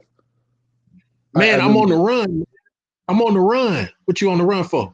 Man, child support police, man. Shit, man, they done locked me up 4 times, man. I lost 2 jobs. How they expect me to work, Your Honor? How do you expect me to work? There's nothing I can do. The legislation is clear. It's on the books. You'll just have to go to jail again, and when you get out, you'll have to try again. So with that, here's where they're going to run into problems. they're already struggling, like I just said, to fund those different things. We're talking about this is more than likely going to be targeting more than likely working class. I'm assuming the men, although they have a say in this, the men who are upper middle class will be affected by this, right? Because the divorce rates increasing. Well, I divorce is everybody gets confused with this, and I try so hard to explain it. I understand it's confusing because I didn't think it was different. Child support and family court are the same, but divorce court and family court is the same. Yet, divorce court and child support are not the same. So they fall under the umbrella of family court. Both of them do. But child support falls under those people who are not married, and child support under divorce is just falls under the divorce. It's not called child support under divorce. It is child support as we know it, but on the books, it's not called child support. It's very confusing. I know. But child support under divorce is just called divorce. Child support under non people, not married or what have you, is child support. That's totally different. But what are your thoughts? So This my is what thought on that. this is what the white people came up with. Right. So my thoughts on that is that unless those classes of which the demos are already shooting at each other, as evidence with Portland and other places, and we have some, spat of what happened in Nashville, and of course with the plot on the Michigan governor, unless those men of those classes put aside certain things, they're going to be this is gonna go. I'm just gonna say this is gonna go. Unless they put a full-throated no, this is going to go, sir. And that's what I was meaning about them being so fractured. It's going to go. I'm having children. I'm actually going to go get an operation so I can get snipped, so I can continue having this good sex without even worrying about all that. And I don't want any possibilities of anything. I wish I had got snipped at 20, to be honest. Wait a minute. So, Mr. Research, you're not gonna have. I know you're gonna do the Serican thing for 1 or 2, but you're gonna have some natural. But you're not gonna do the natural thing. No, sir. No. My sons will be my sons because I say their names or what they are. Period. That's some powerful shit. And sorry. And I told someone that, a female family member, and she was speechless. But she said I could understand when I start explaining that legacy, what we talk about, that family legacy stuff. So when you dealing with money and legacy and leaving stuff, when you look throughout history, this is one thing I love history so much. You'll see documented that a lot of people were not blood children. The second pharaoh had no kids. He appointed two boys and one girl as his children, who were actually his workers. Yeah, and so that's what I'm saying. When I explained it when I was explaining to my female family member that she got it, and because she's cultured, and I tell you saying that, if you were to say that with the way you say it, it would, that would kill a lot of the detractors, black female detractors. This is why I call it wolf thinking. This is why I call it wolf thinking, because once you fight this grizzly bear for this cave, and you defend your cave, and the grizzly bear done gouged out your eye, you got proof of concept now. Okay, the grizzly bears are the white people. You don't have too many people on YouTube. You don't have too many people on YouTube who can sit in front of white people every week and win. You just don't. Which is true, and that's why I said, hey, that's why you sound unique. But I'm saying is that we would kill if we would go with that, and this is where I get with the wolf away strategy. Some of it, we would kill a lot of the black female detractors that we have that attack us, attack the channels. We would kill a lot of their stuff. They would die after a week. What are they going to say? Who hurt you? They would only be able to. It would stop. Here's the magic wolf word. Welcome to Cliffhanger. Here's the magic wolf word. I just don't interact with women who speak anti-male. So no, it has nothing to do with black or white. I just any woman that speaks anti-male, I just don't interact. Good luck with what you're trying to do. And see, we don't have news that strong. We just don't have. And we don't. And then before you get to Cliffhanger, we don't. But see, that's one of the reasons why it puts you above the crowd. That's one of the reasons why they call Kevin. They assign him and say they defame him and say he's not his sexuality that he says he is. That is one of the reasons why. Because he negates it altogether. They don't have a full-throated, not a logical response to it. And so by you saying, if we were to take that, if we were to all just lockstep do that, it would do that to them. They could say, well, what are you, Mr. Researcher? You gay or this and that? Oh, no. I'm not gay. I just don't interact with anti-male speaking females, no matter what color they are. And I just walk past y'all. I say that. A matter of fact, I need to upload a couple of those. I say that on female panels. There's an eerie pause in the air. That's what I mean. That's what happened to my female family member. She paused. I said, yeah, I would probably do that like he did. Yeah. And I started explaining to her about monarchs. I started explaining to her about the monarchs and how they did that. And because she's coaching, she knew that. She could only go, no, there's that. Hey, that's the end of that. Conversation over with. Let me address something that was said by Sir. Sir says, so men aren't parents. According to Tom Carton, you fathers are custodial, period.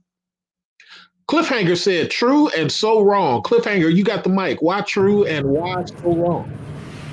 Well, first off, I want to thank everybody for letting me come on. I was on vacation and I heard this conversation.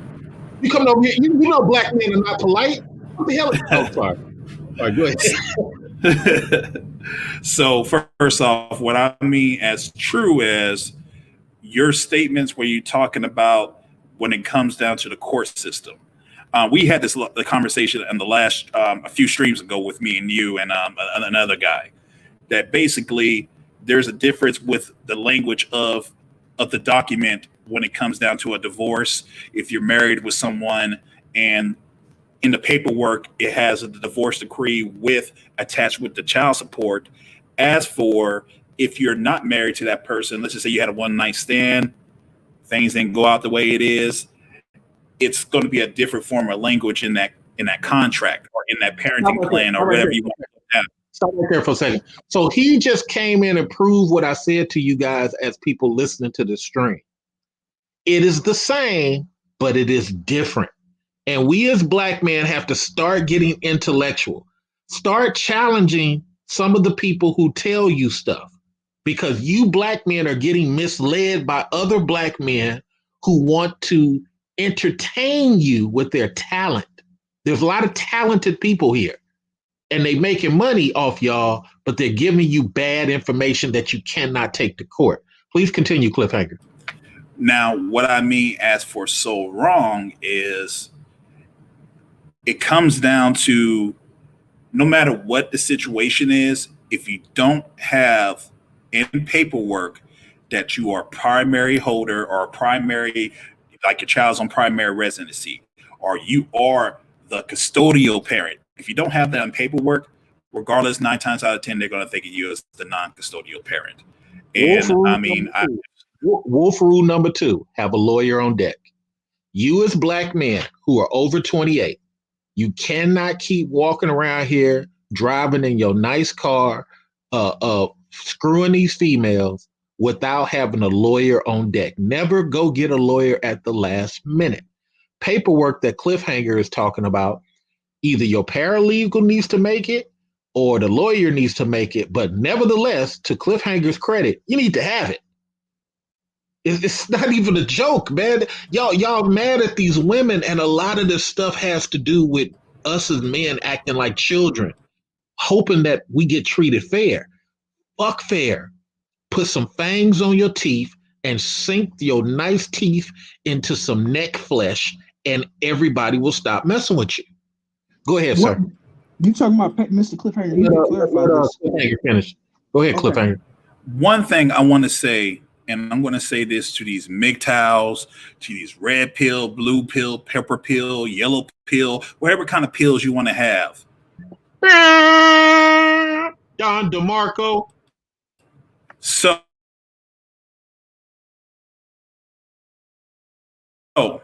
with that, or that particular type of person that you have those type of traits and stuff like that, if you have those type of mannerisms, you have that type of philosophy, why won't you go to your friend? Let's say, for example, if your friend's getting married, why won't you go to your friend and have them a real conversation about, hey, man, why won't go ahead and do a private marriage?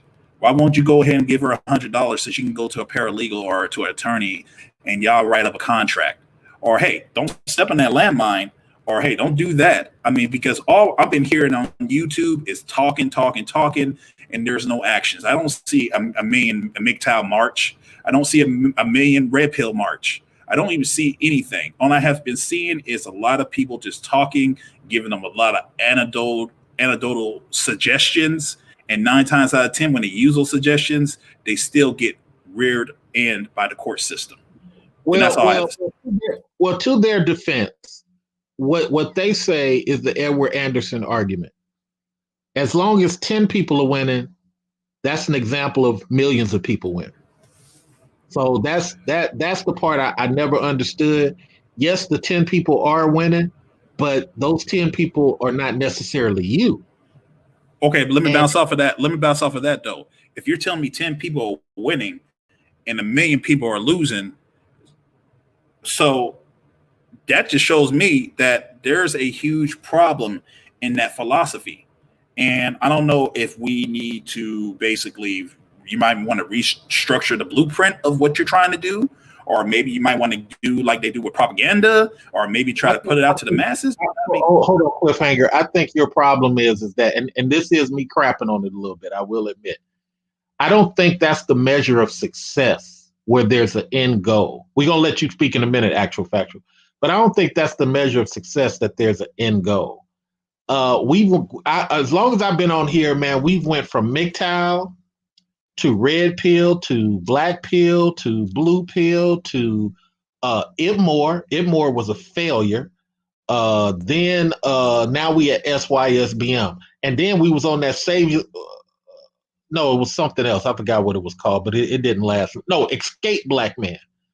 So it just seems like I don't know what the measure of success is. You got the last word, Cliffhanger, and then we got to go back to actual factual. Let him rebut. Well, what I will say is this, is we need to start looking at this from a different perspective. If men want to go ahead and get, as a custodial parent, if you want to go and have that goal of being a custodial parent, you need to be vicious. You need to have a mindset just like a sociopath. You don't feel anything. Hey, this is nothing personal. This is all business. Because when it comes down to these court system, I feel nothing. Absolutely. Because when it comes down to it, it's all business. Women take this as a business. Women look at this as a meal ticket, as another way to use as a second income. And I'll just go ahead and let actual facts. Well, I'll say this, Cliffhanger. I'm the only dude on YouTube who has suffered at the hands of a woman to the degree that I have. I have never ran across any. I paid $50,000 for a kid that ain't mine because the government forced me to. Wasn't even around this chick. dated this chick years ago. The chick never took the child to get child support. The chick waited until the child was 13 and her life was going bad. Then she filed for child support. And by that time, I'm in another state. I'm traveling. I have no idea this is going on. Guess what the government told me? I never forget the judge's word. I don't doubt what you're saying is true. But unfortunately, the 2-year timeline has maxed out. Ma'am, you served a place that I did not live. The guy told you 3 times I did not live there. DNA showed this is not my child. Improper service. Unfortunately, I said, wow. No, I couldn't use improper service because the 2 years had maxed. I didn't find out till 5 years after. Okay. Had to pay the $50,000. Sorry to hear that, brother. I mean, I totally get it. My point is that nobody on YouTube has suffered at the hands of a black woman like I have. But guess what? It's part of the business game. I'm not walking around here mad at these chicks. I'm telling you guys, I went through that so you don't have to. Okay? Always have a lawyer on deck. Oh yeah, Mr. Research, before we say something, this actually opens up another thing. If you're telling me that you suffer for a black woman, hey, it doesn't matter what color it is anymore. They're all learning. They're all learning. Left. They all go left. Every last one of them. Latins. I went out to Sacramento to speak with one of my old homeboys. I ain't been interacting since 7th grade. He had a drinking problem for a while, and he became a counselor at this drinking thing, and this child mandated anger. It's like an anger thing, right? We had Indians in there.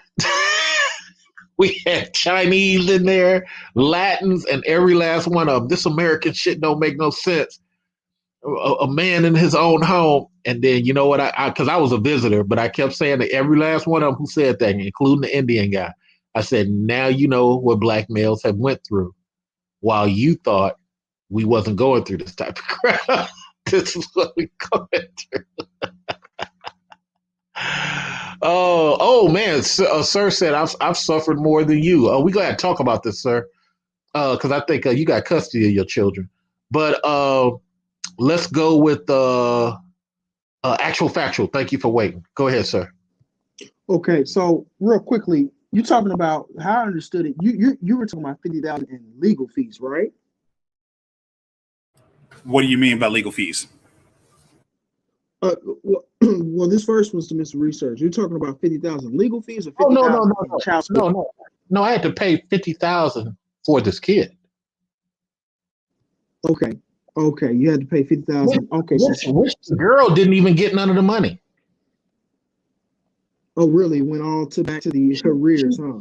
She didn't like her mother.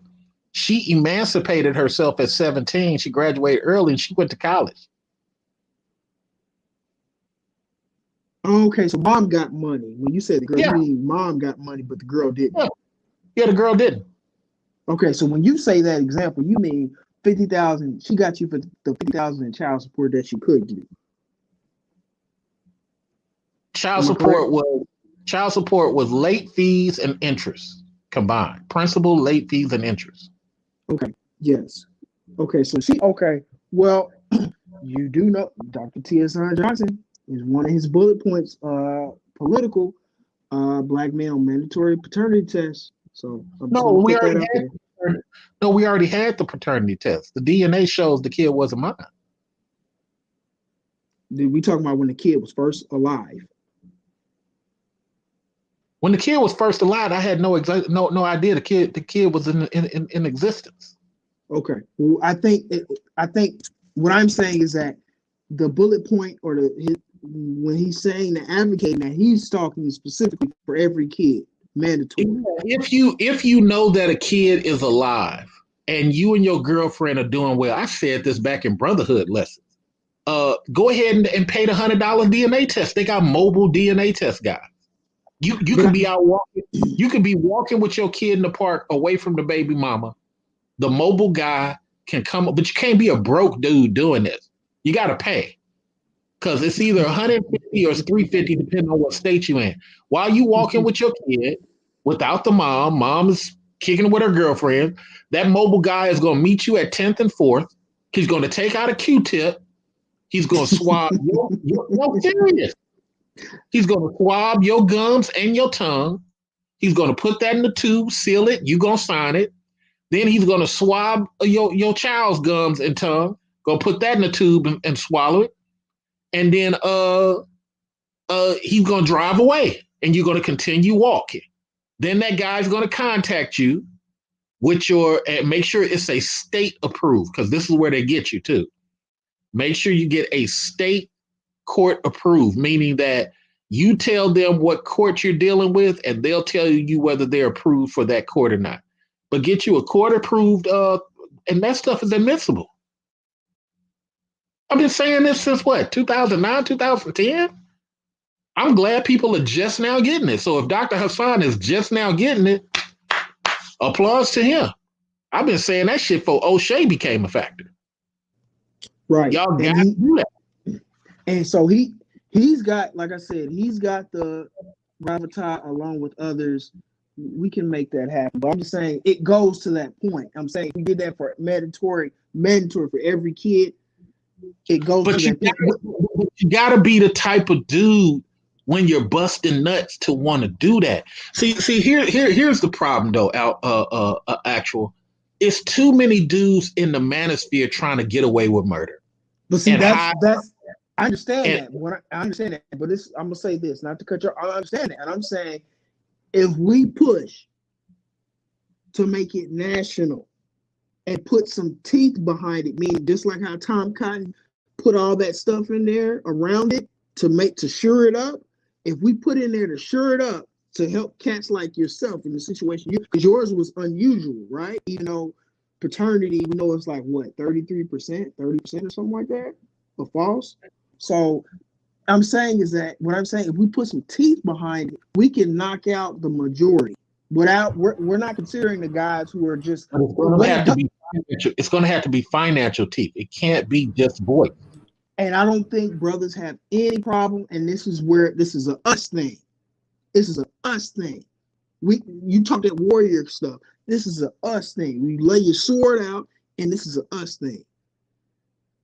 But the thing is, though, I know you're saying it's a us thing, but nobody is willing to go ahead and put $10,000 to get a representative to get on Capitol Hill to express the black males' experiences and get what their agenda is.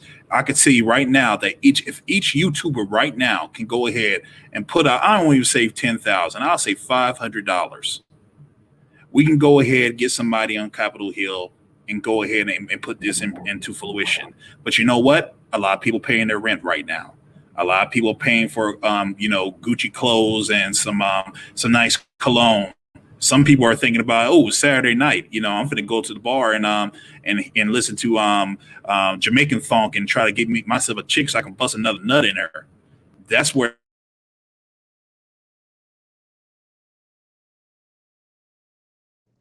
Lost him for a second. No, I'll put myself on mute. Okay. You know what? Cliffhanger makes a good point. Just like there's a Latin brother who he organizes events, and he's the one who organized to get me tickets for the Vice President Pence party. And we flew out to the Vice President Pence party, right? Now, his only thing was he's trying to get donors, okay? And people who got X amount of money to spend.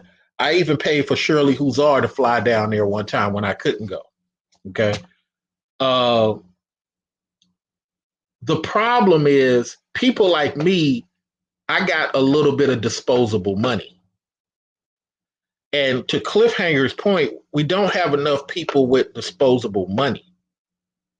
And we got a lot of people who love to have a voice, but it costs anywhere from $100,000 a year to $250,000 $300,000 to pay for a guy to wake up at his apartment every day and go down to the Senate and shake hands and kiss babies on our behalf.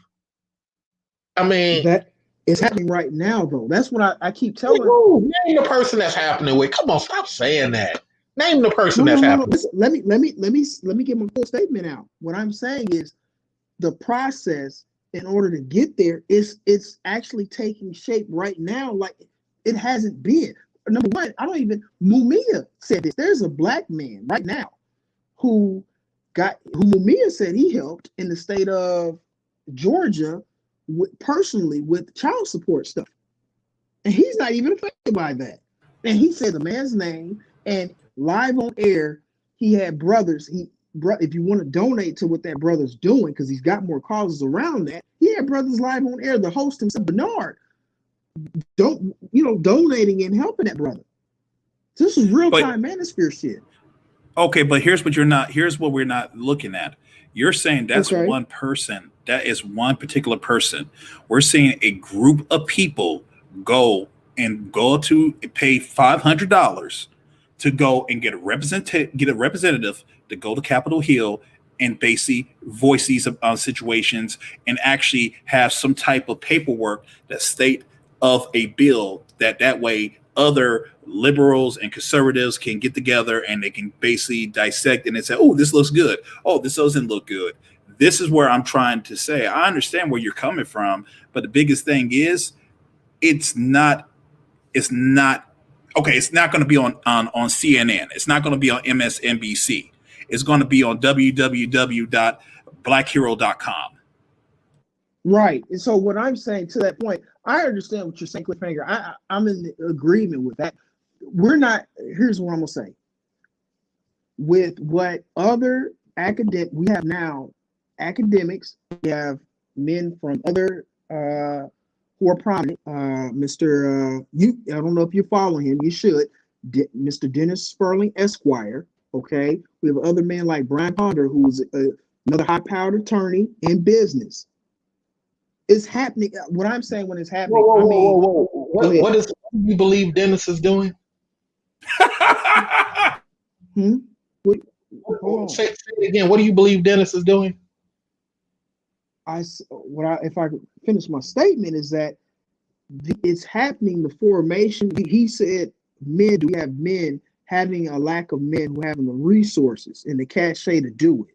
And I'm saying that right now, what is formulating what's happening with men like Kevin Samuels, VP. He's LinkedIn. He's verified, and right now with his views and others are basically. And especially with Dr. Tiasan Johnson and actually putting out an academy and actually bullet points and connecting with other men, other powerful people. I'm saying that the shape is shaping up right now. We're not that far in the process, but I have to agree to disagree. Okay, and when I'm to that point, and I'll let you go. What I'm saying is that we're on the early stages. We weren't even here yet. We were just, you gotta remember, Mr. Reader, when you were doing all that, it was just basically rhetoric. Even Jason Black, it was rhetoric. He was around that time with you guys saying the same stuff. It was rhetoric at that time. Right now, we have on the ground guys willing to. I know I am. I'm financially supporting. I've said it to Mr. Research. I've sent him links. I'll send you links to where you can financially put your effort, your money where your mouth is at. I have, and we'll continue to do it. But why? What do you mean? Let a Cliffhanger have some of the mic. Go right ahead, Mr. Cliffhanger. Okay, you said so why? Go ahead, clarify. Please. No, you're fine. You're fine. I was saying, why are you donating when you're not actually seeing any type of paperwork or any type of like step-by-step blueprints of hey, this is what we got right now. We got this draft right now that show. I am. Okay. So if you are, then hey, more power to you. But I'm going to go ahead and switch it up from this particular standpoint. When you talk about Dennis Sperling, look, I listen to the brother. I do listen to him. But hey, He's an attorney. He's over there going overseas in different countries and stuff like that. I don't see him going ahead and writing a draft up and taking it to his local congressman and say, hey, look, this is what it needs to be about eliminating some different types of child support laws or different types of, not laws, statutes, different type of child support statutes or custody statutes. I don't see Kevin Samuels talking about, child support or anything of that nature. He's trying to talk about fashion sense and what's a high value man is when he's over here getting tens of hundreds of dollars from people that actually don't really know what his real objective is. Really be honest with you, man, if you're over here looking at these sheeps in wolf's clothing, I mean, I wouldn't be over here giving them a grain of salt at all. Don't get me wrong. Kevin Samuels is basically trying to say what a high value man is. But I mean, if you got all these people that he's consulting that are high value people, why you go ahead and use your network and get all these people that are high value to get them together, get tens and hundreds of dollars to get a representative to take them to Capitol Hill and get some stuff established. So let me hold on. Whoa, just hold on for a minute. Everybody got to share the mic. But here's where I jump in at. This is Umar Johnson all over again. Is Dennis having a following? Yes, Dennis is. Is Kev having a following? Yes, Kevin is. Is Mr. Research, Alpha Male Wisdom, had a following before all these dudes? Jason Black / Professor Truth is the only person who has affected some political change thus far with his billboards. Thank you. With his billboard. Everybody else is on the same playing field because we're talking and we're getting a following and there's a discussion happening. But having a discussion, and this is the Edward Anderson thing again, having a discussion, it's just making the other side weapon up faster. They're the ones in these political arenas saying, now that Stacey Abrams is up on point, now let's talk about women only. See, that stuff is bigger than me, Dennis, Kevin. That stuff is political. That's a law. What if all these black women right now today get behind Tom Cotton? That's power. We just can't be, and I think that's me and Cliffhanger's standpoint, we just can't be at the have a voice stage.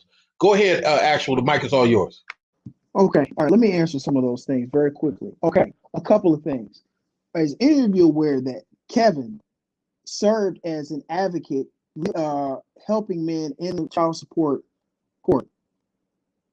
Any of you guys aware of that? I need to see paperwork. Okay, so I'm gonna take that you didn't say that's true. Moving forward. Okay, all right. So that's one.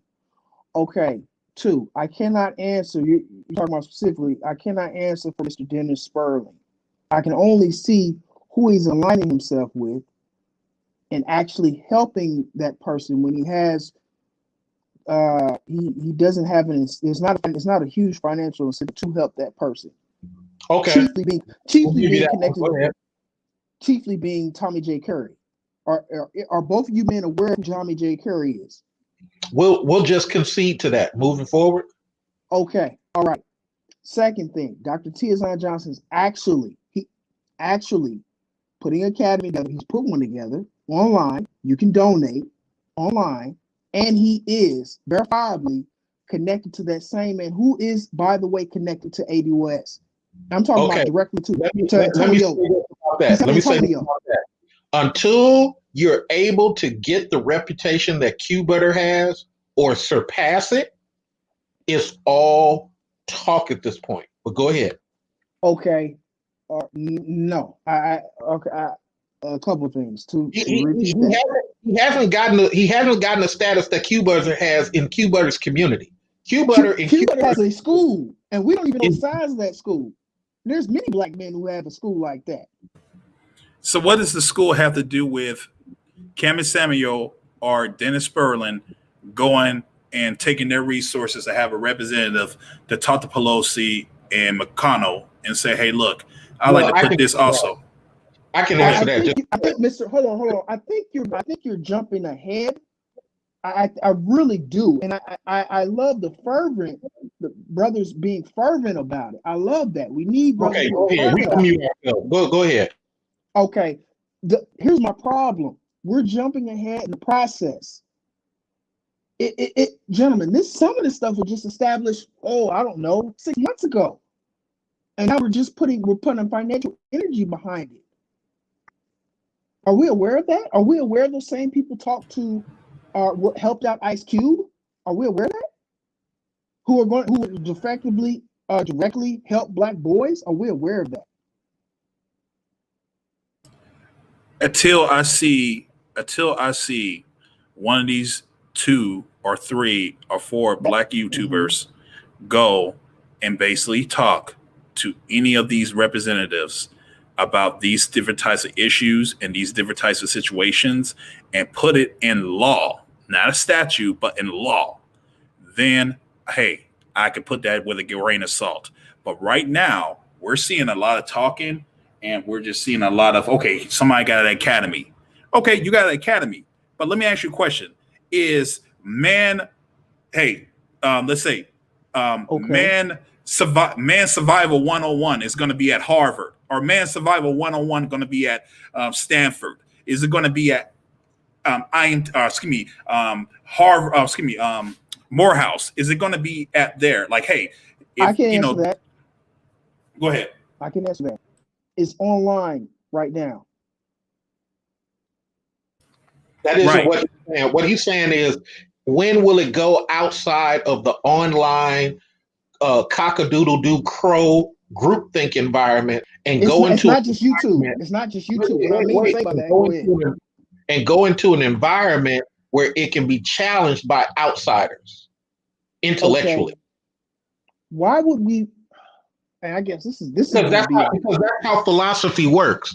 Philosophy. Okay. I'm gonna say something. No. Teaching moment for everybody. This is a good teaching moment for everybody.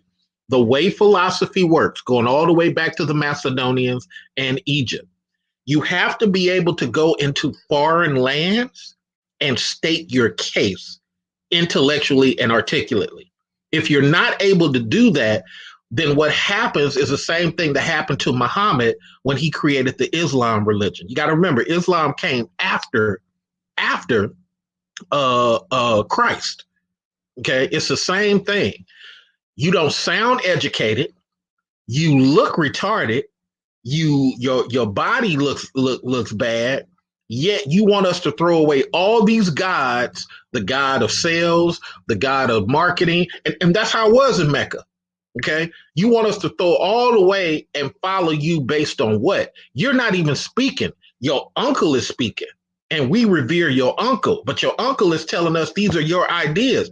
It's confusing at this point. Now, Islam did stick, but imagine, to Cliffhanger's point, you're not even living what you're saying. You're living it through your uncle, and you getting us because Bilal, the slave, is singing. Y'all like a trifecta, but you want us to say it's just you. And then on top of that, you end up having sex with your brother's 12-year-old daughter, which goes against what we're supposed to be doing anyway. So it's all confusing. The reason I bring up that it's an historical documented thing that people try to not say about Muhammad. But this is what Cliffhanger, this is the strength of what Cliffhanger is asking. Where does it go from being theoretical to being going somewhere else? And what you're saying, actual fact, is why should we have to do that? Because groupthink is all about saying it within a cipher, saying it within an echo chamber. You got to go somewhere outside of that and be challenged. Cliffhanger, did I get that wrong? No, you absolutely got it right. And I'm just saying, as this is, and let me go ahead and throw a little alley-oop on there. Online, a lot of people right now, when they're talking about situations or different types of things at academies online, they're having the same type of fear as for a lot of people that went to Brown Mackey and got a degree, and they found out that this degree isn't worth a hill of beans. So go ahead. Okay, all right. So if I can answer those things, number one, I answered that. It is being held somewhere. It's being held online, and currently, as far as I know, most classes, because I am enrolled in college, this is verifiable. My classes are online. Okay. And number two is what we're talking about, the most powerful tool right now as far as communication, which would be the internet, and fastest way to disseminate things. Number two, Dr. Tommy J. Curry, he's in Scotland talking about black masculinity. But what about United States? Okay, Dr. Tiazon Johnson, are you aware? He as well has been doing it, and he's tenured. Okay, so why is Tiazon Johnson not going to Capitol Hill and basically trying to push this this different types of philosophy towards these politicians? Bruh, he's got to coalesce. He's got to actually, like Mr. Research just said, and I'm with you. Mr. Research just said it needs to be challenged, tested, approved, and even it's got to even be proclaimed. Most of the men don't even know. Right, but here's the thing. The reason why is this, and I'm going to go ahead with the 5 million pound elephant in the room. A lot of reason why this thing is happening now is because the end result of people being raped into the court system, that's being discriminated through the court system and having to pay child support, vagina money, all these things, is because a lot of men are getting fed up and they're just going ahead and be like, you know what?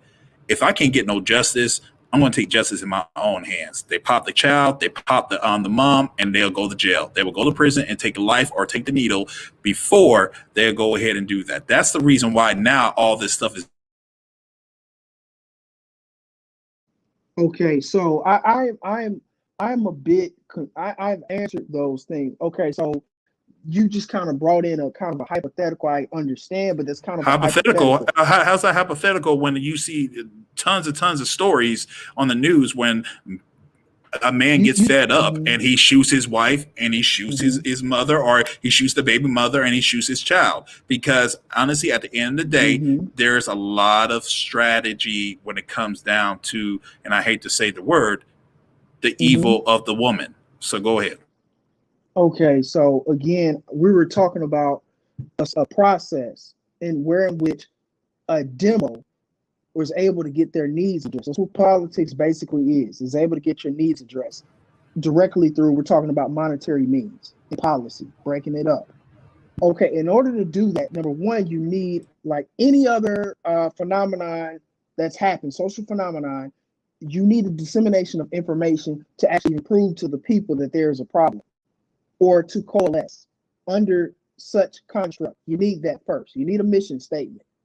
That is what this is. Number two, you need a place for them together so they can talk about these things, work them out. That's what YouTube and as well as these very different channels and their own ancillary websites are for. That's what they're for. Number four, Mr. Research was saying how these things need to be challenged to see the veracity, the validity of such statements, of said statements. Okay. Correct. Okay, but hold on. Go ahead. Go right ahead. Okay. No. Let me take my sip of cognac real quick. So you're telling me that we had to go through this process, but Ronald Reagan just took a flick of a pen and modified the whole welfare system with a flick of a pen, pass it through House and pass it through Congress with his own intentions. You're telling me that we have to go through a process when he just said, "Hey, look, this is what I want to do. Are y'all agreement? Yes. And he got the votes and he got that into law." You're telling me we have to go through that process when this man easily, with a flick of a pen, got that stuff done? You can go ahead. Okay, to answer that directly, number one, if you study history, if you know a man named Barry Goldwater and a man named Richard M. Nixon, Milhouse Nixon, it did not just happen through one flick of a pen. That was the end result. It took nearly 2 to 3 decades of those men strategizing, finding Ronald Reagan, him being the then governor of California, in order to be able to push such policies and to create such rhetoric. I got a cliffhanger on this. I don't see Goldwater. Goldwater making any statement about helping women, and I don't see Nixon making any statement about helping women. So how do we get there? You got there. Number one, Ronald Reagan's policies weren't all about just helping women. That's number one. So when you're saying that, okay, I'll give you that. But we're just talking about he helped women with 4 laws within 2 years. Okay, sir. It took longer. Again, the formation took longer. I just mentioned those 2 men. We know for a fact those men were pivotal in those things happening. We know this. Anybody do a curse research? Do you know who the Coors family is? Do you know how he was hooked up to it? I'm gonna mute myself after I say this. And Cliffhanger, don't interrupt. Let Actual finish his whole statement. Go ahead. This is the thing that it's the believe me system. Okay, what me and Cliffhanger are asking for, where is the dots actually connected? And what it comes down to is the whole I feel this way, therefore believe me. This is why we want people to go on these college stages. This is why Cliffhanger made the point that online isn't enough, because if I do online, I can stop the person from rebutting me. I can limit the person from holding my speech as credible. When I'm actually there, I can say to another person, "Can I have some more mic time?" "Oh yeah, sure." But sir, you just said this and that and that and this. You're allowed to your style of evidence. It's just that what me and Cliffhanger is saying, we as black men need a better style than the believe me style. The rest of the microphone is yours. We will not interrupt. Go ahead, Action. Okay, so I'm a bit confused, and this is the pushback I give to Mr. Research specifically when he puts posts out. It connects back to it. Okay, we say we want. Number one, we say, "Oh, why are we talking? Why do they keep talking? Why do they keep talking?" I just explained that. Okay, these spaces, black men have went into hostile territory and have talked about it. To speak to what you just said, sir, in the academy, Tommy J. Curry has been doing it for the better part of I don't know, about 5 years or so. He's been doing that. Okay, Dr. Keason Johnson, he's been doing that. Dr. Ronald Neal, he's been doing that. Documented. Do you know they ran? It's so powerful. Dr. Thomas J. Curry had to get up out of there. He was getting death threats. Texas A&M, look it up. Challenging them in the academy with full-blown papers and publications. The man not. How many of us bought that? I still got to buy that. That's an indictment on us. Did you gentlemen happen to buy that? Buy black men talking about black boys. Who bought that? Anybody? Okay, so here's what I think. I have always had the man not. But go ahead. Okay. We love Mr. Research. There you go. But I'm just saying, you said academia. Did you know he was getting challenged by his fellow peers and they were losing? I've heard them lose in real time. I've heard them try to refute it. I'm talking about other scholars, black female scholars, with people with money behind them, institutions, think tanks, and they lose. It's not good. They know that. He's getting death threats. Go ahead, proceed. Cliffhanger. So far, I've answered all of them, but go ahead. If he's getting death threats, then he's doing something right. And he should continue. If he's pushing back, then that's just, another way of just saying you made your statement, now you finna walk off the stage. Number two, what I want to talk to you about is what I was trying to say to you before we got into this whole type of, you telling me Coolers Brothers and all these other people is this. Jimmy Carter had a great idea of how the welfare system was supposed to be done. And after Jimmy Carter went out of office, what happened? And Miss Research, you can answer that question. But I will say this, and the spoiler alert is Ronald Reagan. But you can go ahead, Miss Research. You not gonna let me answer that? Wait. Everybody got to share the mic. My thing is what Professor. Let's give him his name, Professor Curry. I think a lot of times what happens with people in certain fields, you got to know warfare. This is why I'm not mad at Al Sharpton for what he does. Okay, a lot of people don't like it, but it is warfare.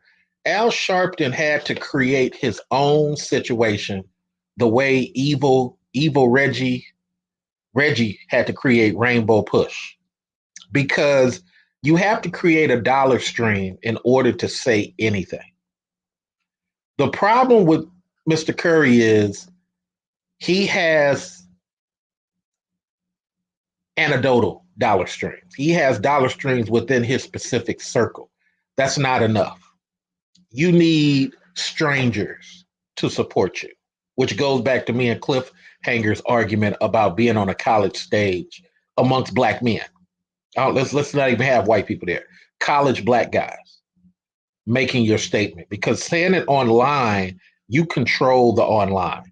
I got a problem on my diversity team at work saying stuff that I need to say because somebody else controls the Zoom. And when they feel we've had enough discussion, they want to move on. So that's where we're saying we need to see stuff actual. I think I've been around too long to hear people say stuff, and then 5 years later they're Umar Johnson. Years later they're Tariq. And I try to tell people even about Tariq.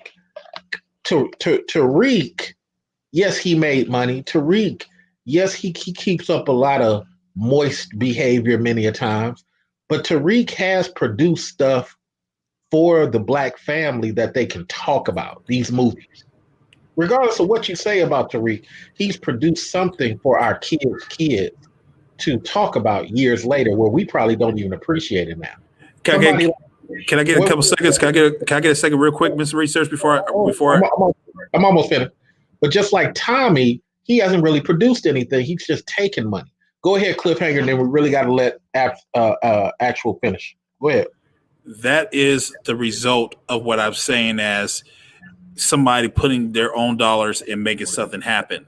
So when we're talking about Kevin Samuels, we're talking about Dennis Sperlin, man, all I see them is on YouTube talking about, the hardships. And for example, Dennis Sperlin is an attorney.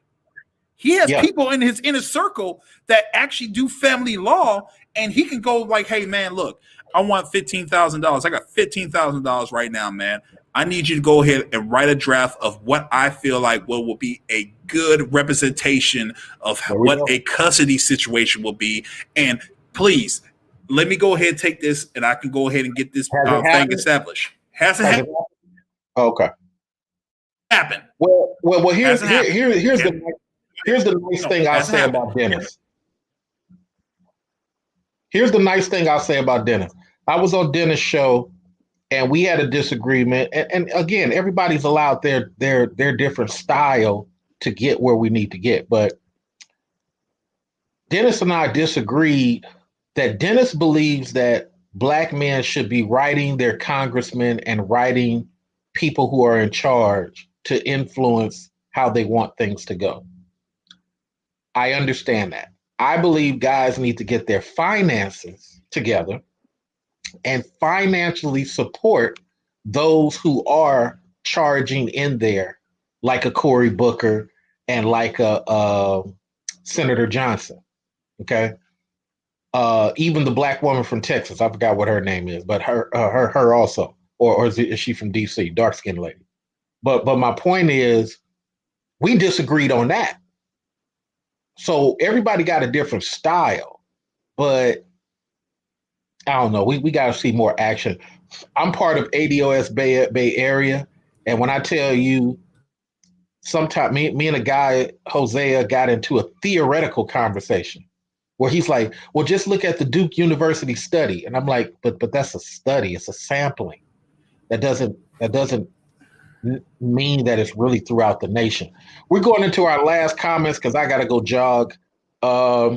Let's give the thing the actual factual and talk till you get tired, and then we'll go to Cliffhanger. Actual factual. Woo! Thank you. All right. So I answered all those questions. I even proved where they're directly influencing. We're talking about policies possibly getting written to senators and stuff and state reps. I don't know what more to give you. Do we need work? Do we still need work? Can we still need critiques? Oh, sure, of course. And Brother Cliffhanger, I will take what you said into account. And I'm gonna see personally if I can, for whatever's worth, email Dennis specifically, because there are some other rumblings with concerns of that. I appreciate that, brother, because I will. Mr. Research as well. I think, like I said, I laid out the steps. I laid out what we're doing. I laid out the infrastructure. We do have to be aware that we are the lowest on the totem right now. We just got to be aware. We have to acknowledge that. We mentioned that before. Acknowledge your position. How's the warrior going to work it out if you don't take the lay of the land? Sun Tzu, you got to know what your terrain is, so you know the way and your direction, the weather, and all that. You have to know the 5 different terrains. I believe it is. You have to know. So I think we have to be aware of that. Okay, and then once we're aware of that, give an honest assessment, which will include some critiques. But I answered all. You have Tommy J. Curry. What he's done, he's put out academic papers. He's actually challenged them. It's not going to. I would say this to Mr. Research. It may necessarily be on the stage. Their stage is publications and challenging one another. Just think of the founding fathers, the Federalist Papers. Those men challenged each other in their papers written, their legislation written in one another. That's a lot of the challenging and the bringing forth of legislation and ideas. We know that. We're not. They didn't make all that privy as far as debating, in front of a group of people. I understand the rhetoric and the thing behind it. Excuse me, the evidence, what would be behind that.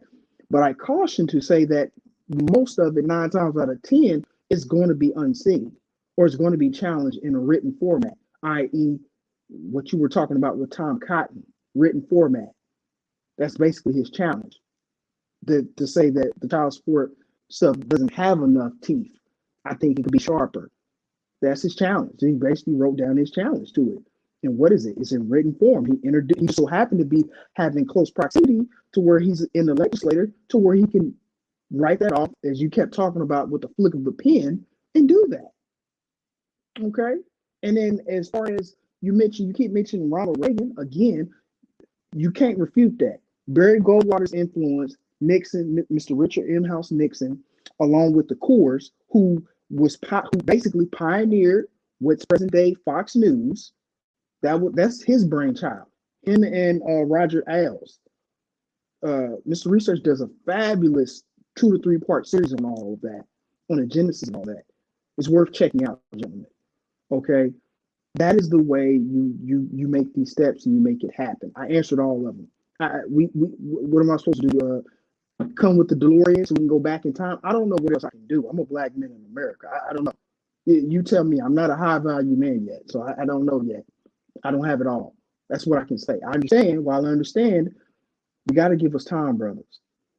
You got to give us time. But you see it formulating within 1 year. That's amazing. Again, remember that. Nobody's like you. There's a reason why we're called unique. And I'll finish it up. There's a reason why we're called unique. There's nobody like us in terms of time and all of that. And that's why they call us a special people. Okay? Remember that, gentlemen. And ladies who listen to the broadcast, specifically the gentlemen and the future young boys. I'll end it there. 60% of that, no, 70% of that I agree with. There's a 30% I don't, but I get it. I'm just a person who likes to pick up the sword and hack off an arm. I don't like people talking about picking up the sword and how the person could be bleeding once we hack off the arm. So that's the only thing I'll get on that. Thank you for your final thoughts, sir. We're going to drop you down because got to get up out of here. Cliffhanger, you have the last notations. What are your thoughts? Well, first off, I wish Actual Factual was still here. And you know what? It's all good. He can go. I know you have to go do your jog. So let me go ahead and keep this a little short. If you're telling me that Dennis Sperlin, a man that basically, I heard his whole entire life, his whole entire story about he had a woman that was from Jamaica. Let's take it off Dennis. Let's just talk about a lawyer. A lawyer that has a particular certain skill that basically can put other people into a situation that can say, hey, look, I got networks, I got resources that I can go ahead and get things writing out, get things drafted out, and we can go ahead and make something happen. But I see him doing rap videos and showing that he's still the uncle, the godfather. As for Cameron Samuel, it's the same thing. He's talking about what a high value man is. He's talking about, what high value man wants. But, if he got these different types of resources and powers, that he can put these people together with Dennis Berlin and make some type a juggernaut situation. We don't see that. We're seeing that everybody's out for self. And the biggest thing is, I don't see this thing ever going to the point of going to a Capitol Hill, going to a Senate, going to a House of Representatives, and pass this into law, especially through black men, because at the end of the day, we are out for self. If we get together, let me just interrupt and say, I personally wouldn't mind doing it, but I'm gonna go lie to you. I'm scared I'll be attacked by black males verbally. I'm scared that black males will get on and do what these black Democrats did when they wanted to protect Biden. They was willing to go against their own people to make sure Biden was protected. And now that Biden has cursed them out, those same people who had energy for what blacks should just shut up and be quiet. You remember Nina Simone. You remember all these the brother who said Ice Cube was lying. Now where are they? That's my fear. My fear is those people attack a Ice Cube, attack and then attack a Sherry Sherrod, and then once they find out they wrong, they won't even come to the defense of a Sherry Sherrod who is fighting for them. Go ahead. I just want to interject that. But you're absolutely right, because you know this, Mr. Research, that this is a ongoing horror movie that we're going through. The black man always want to go ahead and try to combat with the black man, because at the end of the day, we're trying to pull something that actually is organically and naturally something that's right. And they just like, hey, look, because I was raised by my mom and I'm feeling her type of energy, I don't feel your energy that's actually kind of biased or whatever I'm trying to do. So I'm going to go ahead and counteract with you. So with that being said, what I'm trying to say in this particular situation is we need to stop looking at in this damn slave mentality. We're going through a slave mentality that we got to look at academies, online stuff, all these things. And we need to start putting our dollars into action, putting our dollars to a representative that can go to Capitol Hill and actually get things into the law. If we're not getting things in the law, then hey, we're going to be that minstrel show that's been going on for decades. We're going to be that same particular situation like Good Times. We're going to be that same situation and going on and on and on. And who knows? It may happen, but it will happen when we start getting together. We start, forming up as a group and start trying to say, hey, look, let's take our differences aside and actually work and try to promote for black children, not boys and girls, but black children in general. So I want to go ahead and just keep it that short right there, Mr. Research. Hey, everybody, if you got an opportunity, we're going to go ahead and do the Naked Soul tonight with me and Mr. Hood. I would love for y'all to come in. If y'all not, hey, it's all good. We're going to have this recorded. But Mr. Research, I do appreciate you giving me the time to go ahead and speak on this mic while I'm on vacation. No problem, sir. Thank you for your wisdom. Thank you, factual, for your wisdom as well. I'm going to go ahead and drop you down, sir, and make this last comment. You know what? It comes down to this. It's scary trying to help black guys because you don't know if you're going to be supported the way you need to be supported. Because see, right now we're black people fighting black people, women fighting women, black women fighting black guys. The enemy is not going to care about us like that. They're going to crush us just on skin color alone. Africans too. I guarantee if things get so bad here in America, they will run the Africans back out of here. Seriously. People don't understand how this melanin is perceived. People don't understand. And this was a great intellectual conversation where we had competing thought processes. Nobody was right, nobody was wrong. You, as the viewer, you got to decide. But here on this show, thank you for the support financially on the Cash App. Here on this show, this is ways that we're able to hold these conversations where everybody gets to speak. Nobody gets to just shout somebody down and tell them they wrong. God bless. Talk to y'all later.